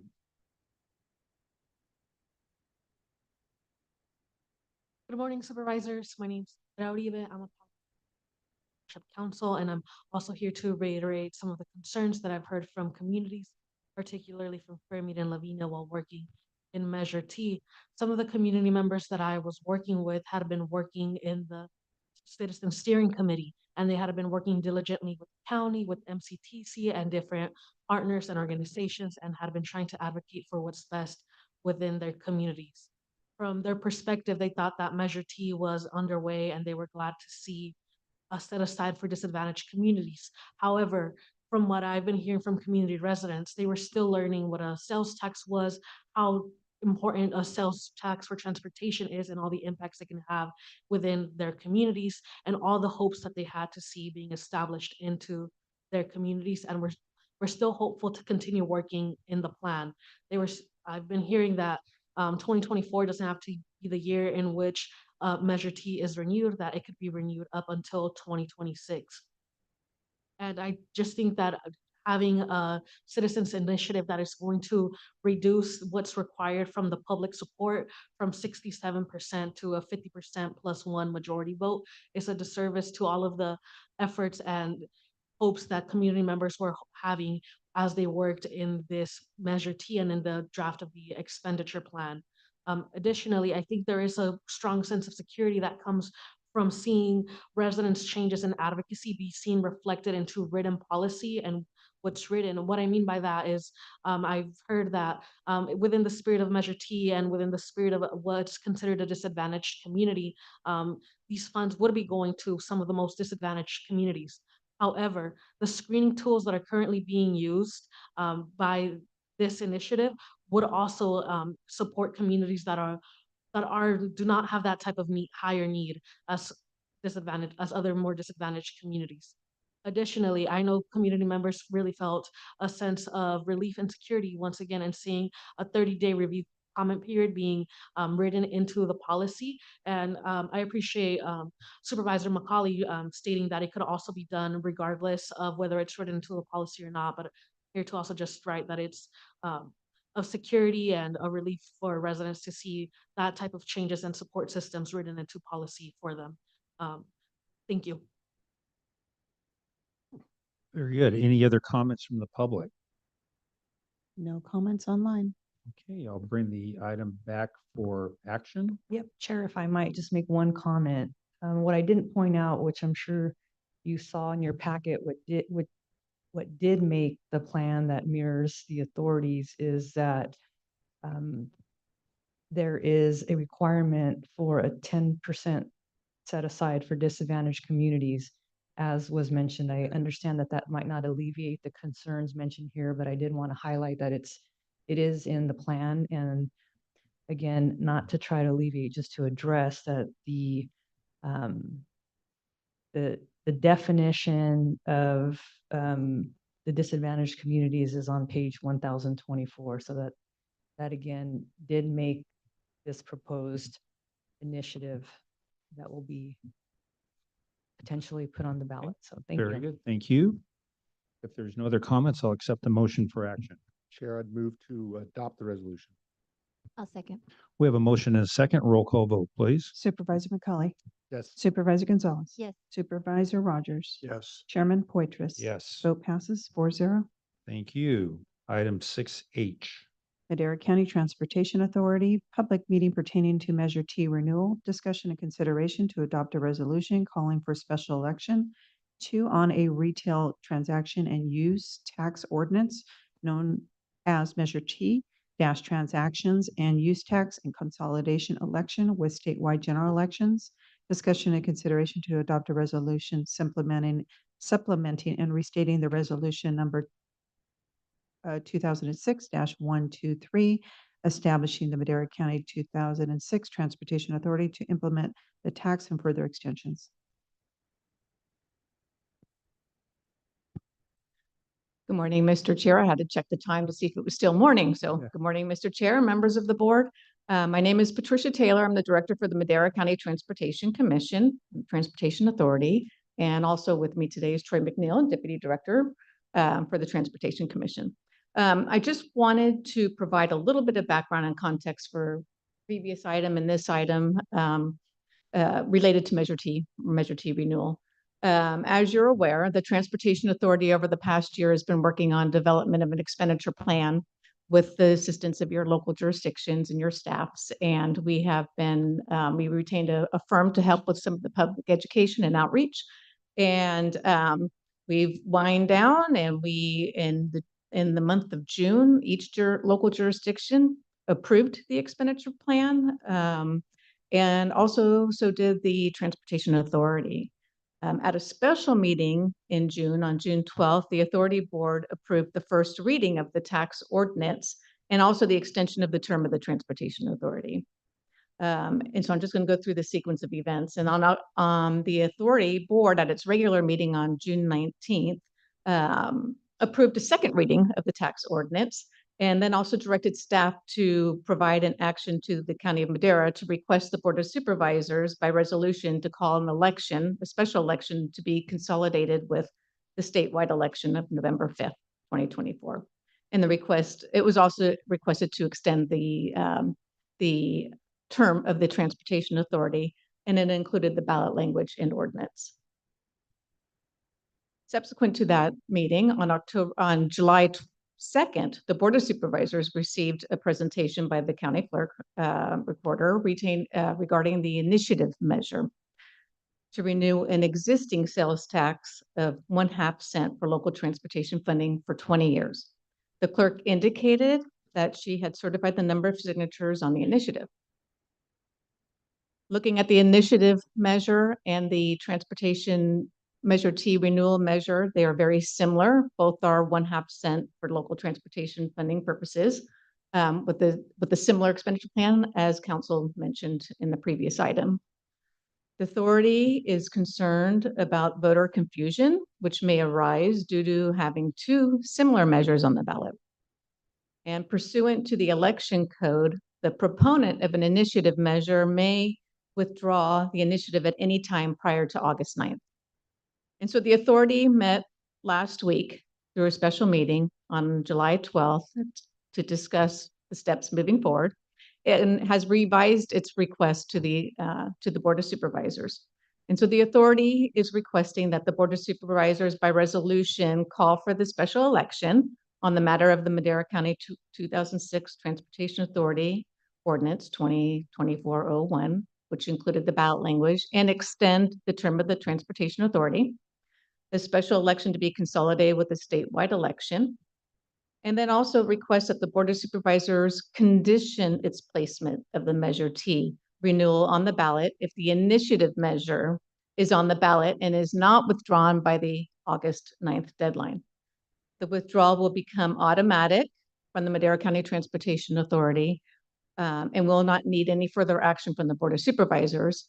The Transportation Authority will send a letter to the Madera County indicating to rescind the Measure T renewal.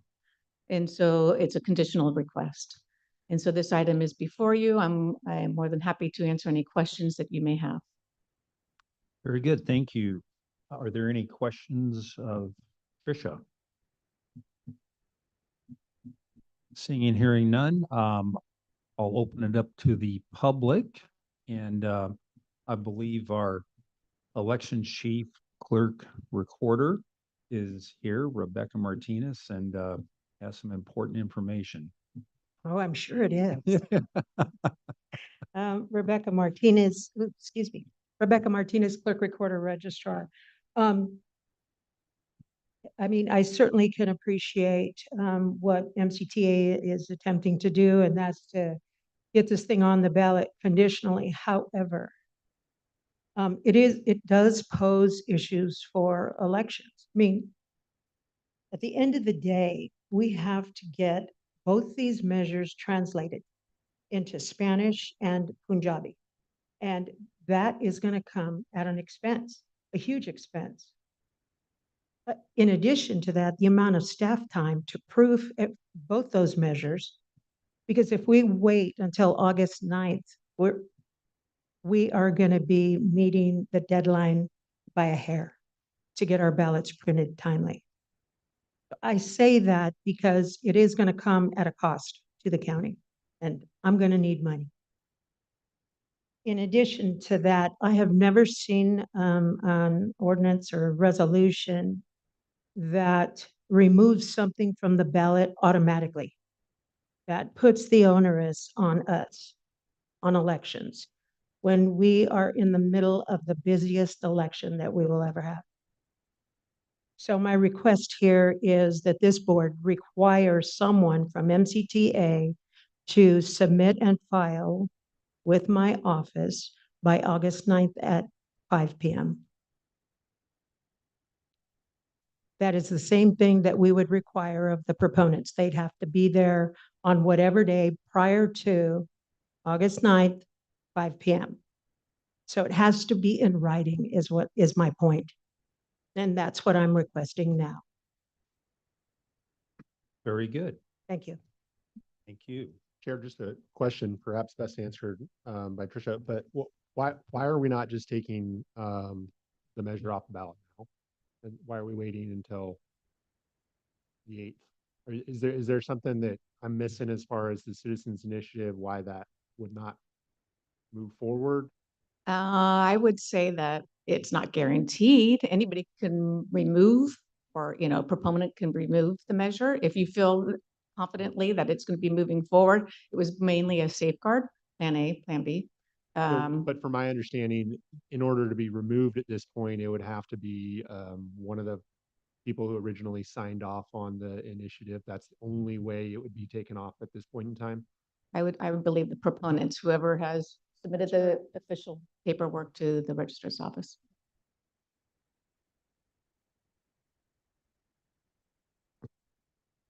Supervisor. So then to follow up on that, the question would be directed to the proponents of the initiative. If you wouldn't mind coming back to the mic, Alex.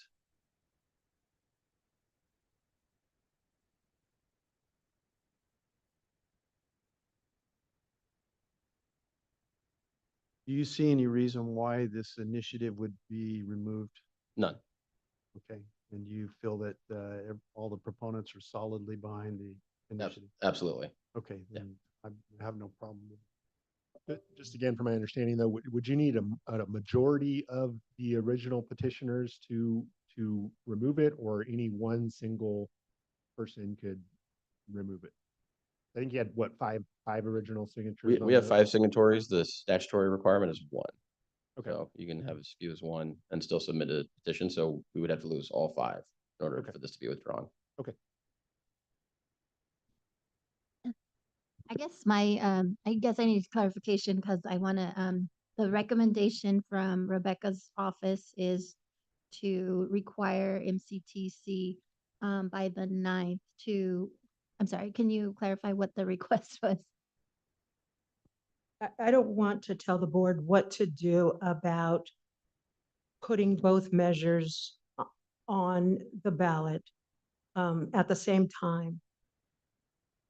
But the condition that it happen automatically to remove one, we're talking about MCTA, there has to be something in writing from them or the others for the initiative. They still have to file something in writing that is a withdrawal that goes in our file. And for posterity's sake, it needs to be there and it should not just be automatic.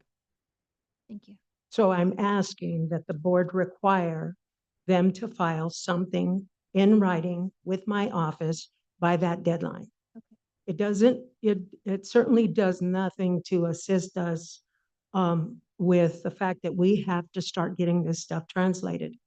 And it's expensive. When you take a measure that's this large, that takes up a lot of real estate in a voter information guide, we can't even put that measure, either one of them, in the voter information guide that we send out with the ballot. It has to be one of those old style booklets that we used to, that was like about 8.5 by 11. It has to go out separately. And of course, if we have other measures, we'll put them in that book also. I don't have a recommendation for the board. I just need you all to know that it's going to come at a huge expense to be able to get those things translated and proofed, because we have to proof the English, the Spanish, and the Punjabi. And For two removing measures. it today would save the taxpayers money. Is that what you're saying? Yes. Okay. Is there some reason why we wouldn't remove it today, Tricia? No, I apologize. And I appreciate the expense from their office. I thought I noted that we would send a letter to her office by August 9th, by the 5 p.m. deadline. That letter will be sent out rescinding the Transportation Authority's measure. Supervisor. Yeah, I don't like spending money for nothing, and I feel like it's a good, it's a really good bet that the other initiative is going to be on the ballot. I mean, you'd have to send all 5, and I don't see that happening, period. So I'm in favor of getting rid of it today. The Transportation Authority measure. Right. The 2/3. Right. And Regina, are we putting ourselves, is there any liability from us removing it today? Chair and members of the board, and we are still in public comment. I do have a couple of comments besides answering that question. No, this is different. You have the discretion of whether or not to respond to the authority's request to put it on the ballot. There are our neighbor cities that may need an explanation or may get word of it. That's my only thing, is that maybe there's a little bit of political risk or explanation, but I think you're answering that here. But no, it's very different than a citizen's initiative where the liability is high for litigation, and this is discretionary. Did I answer it? Sure. Very good. As you noted, this is still public comment. So are there any other members of the public that wish to provide a comment? Good morning, supervisors. I just wanted to step up to once again reiterate some of the concerns and have this on record for this item of the agenda as well as the previous one.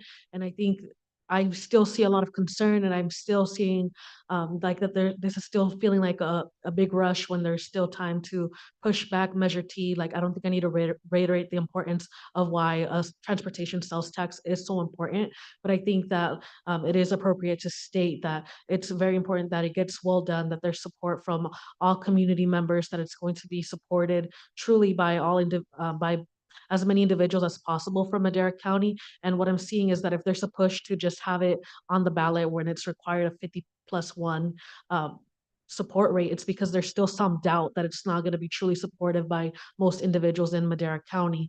I think that this other initiative that was created by citizens and was done through community meetings and proper and more engagement, I think that's telling residents that there's trust, that it's an important measure and that it was done correctly. Having to rush something that it's going to just because it's going to require less support, I think that's also signaling to residents hey, like maybe like what's the rush? If the plans are so similar and almost identical, then like what's the rush of having to putting it through a citizens initiative that's going to require a 50%+1 support rate as opposed to a 67% support rate. Thank you, supervisors. Very good. Are there any other public comments? We will close public comments, public hearing, and council. Yeah, thank you, Chair and members of the board. Just 2 follow-up comments and hearing some of the public comments and wanting to provide some information. In terms of timing, as one of the public speakers spoke, there is no discretion, as I mentioned, maybe on the MCTA waiting a year or some other timeline for continued engagement is something to consider. But on the citizens initiative, as I mentioned, now that the petition has been verified, that again, you already passed that and put it on the ballot and consolidated. That timing is not flexible. The other thing that I wanted to add is in the special meeting resolution that Ms. Taylor mentioned that was adopted on Friday by the authority, it does include the timeline that the Register of Voters requested. And I think it was an error that it wasn't added on the proposed resolution. On page 1040, the authority is saying it's going to rescind automatically on August 9th at 5 p.m. And the authority will also send a letter to the elections official confirming the same prior to the final date. There's been a recommendation from my office on behalf of the elections official that if this does get on the ballot and this resolution passes, that somebody is there in person at 4:30 with that letter on August 9th to have something official on the record, as the registrar mentioned, to make it a little more than just automatic, because no one will really know if the petition is withdrawn, even though it sounds like it's not going to. So just to summarize that point, if the board is going to adopt this resolution, I would request that the language that's in the supplemental resolution on 1040 be included on paragraph 12 of your resolution, calling for the election and consolidating. That says something to the effect of the authority will also send a letter to the elections official confirming the same no later than August 9th, 2024 at 5 p.m. Thank you. So the question is, today is the 16th of July, and we're looking at August 9th. And Rebecca has mentioned that between now and then, there's going to be significant costs incurred on the authority submission on both, but there'll be all this work. And, that's one thing that I would, and I think I hear my colleagues, at least I'm kind of getting their vibe that they like to avoid that as well. Chair, thank you. That does sound like the vibe. And so what I would suggest, and just make a point, if that's how your board is going to vote when you call for a vote, is number 1 is separated from number 2 on your agenda. Number 2 is a resolution extending the transportation authority. We could bring that back at a later time, and you can just not approve both items, but the authority is named in the citizens initiative as continuing to administer the measure. You will at some point, it's my understanding, need to continue that authority to be able to administer any measure that is passed by the voters of Madera County. So that resolution, unless there's anyone that has any clarity for me in terms of timing, you will need to consider that. I don't think that today is the day it has to be done, but it can be done, or we can bring it back at a later time. But that would be an action that would be needed and recommended, separate and apart from number 1. Do we have one more meeting? We don't, do we? Your next No. meeting is August 6th. Okay, so Supervisor. we need to have I would like to hear wording of a motion that eliminates the original county petition from the ballot. And then whatever we need to do to get the initiative, which I think we've already voted on. You voted on that, and to not put the authority's initiative on the ballot, you wouldn't be approving number 1. And I So- can bring back number 2, 6, or at a later date to continue the authority to measure. And yeah. as a result, we would not be expending money to have the translation that Rebecca talked about. Correct, and potentially consider creating voter confusion. Right, that's, I will make that motion, and I want to make a comment in the meantime that this is not a matter of rushing to anything. We have a citizens initiative that's passed the muster. It's going on the ballot. And what we're rushing to do is not make a huge mistake in spending money that we don't need to spend. So that's what we're rushing to do, not anything else. And the fact that somebody doesn't like the initiative, they have the option of not voting for it. That's that's your option if you're, and, the, the, person who made that comment doesn't have to drive on these roads or live in this county or even vote on that measure. So I really question, the comment. But, this has to do with fiscal responsibility.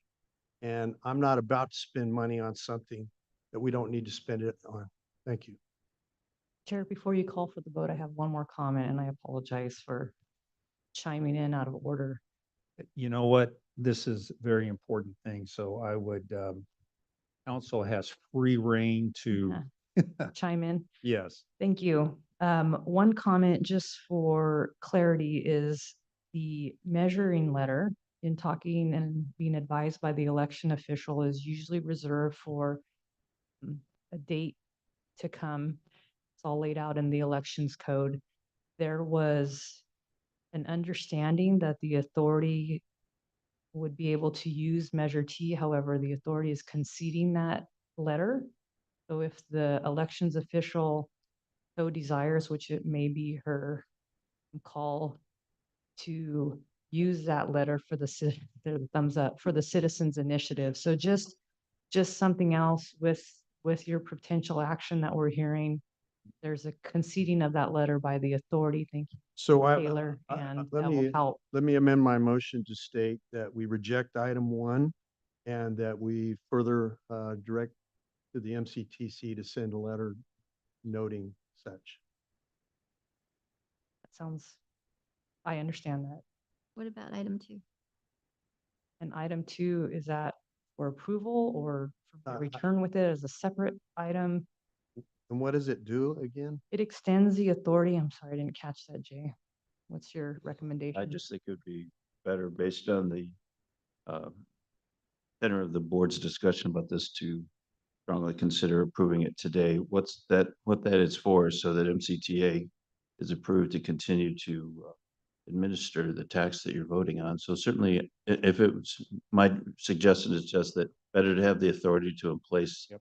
To I'd fully like to deal with take the both taxes. actions separate if we can, Mr. Please. Chair, and then I'll make that motion on item 2. Okay. Yeah. Motion is made. Okay, restate the motion. To reject item 1 and ask MCTC to send a letter of reflecting such. Is that appropriate? About number 2, I'm sorry. Taking it separately. Okay, good, yes. There's no approval to adopt the resolution in number 1. Okay. And there's rather a request that the authority codify what they've heard today to the In a letter. county and the elections official. Yes, exactly. Second. We have a motion and a second. Roll call vote, please. Supervisor Rogers? Yes. Supervisor McCauley? Yes. Supervisor Gonzalez? Yes. Chairman Poitras? Yes. Vote passes 4-0. Okay, I move to approve item 2, 6H2. Second. We have a motion and a second. Roll call vote, please. Supervisor Rogers? Yes. Supervisor McCauley? Yes. Supervisor Gonzalez? Yes. Chairman Poitras? Yes. Vote passes 4-0. Very good. Thank you. Thank you. Very good. Moving on to 6I.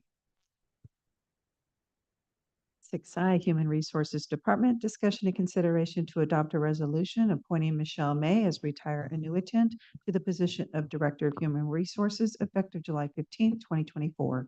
Move to approve. Second.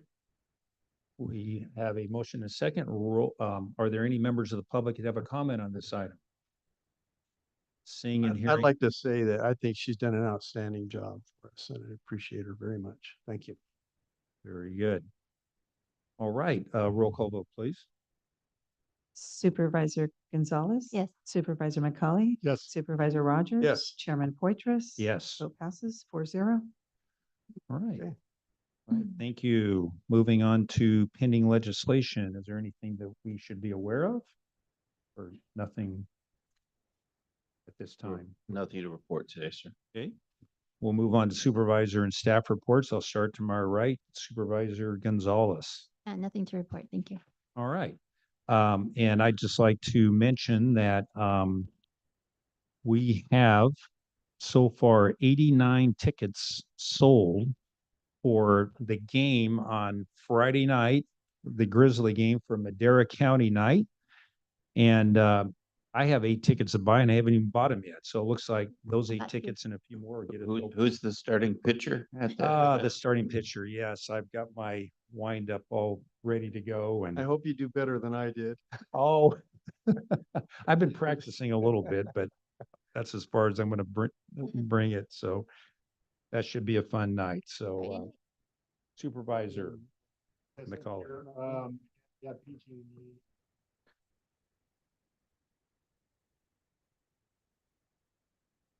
Chairman, I'm sorry. Thank you. Apologies. Thank Yeah, you. sorry. We have PG&E up in YLP tonight. They'll be in Oakhurst tomorrow to talk about some of their power safety switches and those stuff. We'll have the insurance commissioner in Oakhurst next week. And then we have a groundbreaking, which I mentioned last week for the outbound Yosemite project, which this board was instrumental in helping to bring forward with that tax sharing agreement. So I'd certainly invite all of you to come up and join us for that ribbon cutting. It should be a great day. So, Can you email that? absolutely. Or to us? All right. Has that gone out yet? The email or the notice? I'm not sure if I've got it on my calendar. What's the date again? I would have to look at my calendar, but I'll Okay. certainly send you the dates. Okay, very good. Supervisor Roger, Nothing to report. CAO, Nothing to report.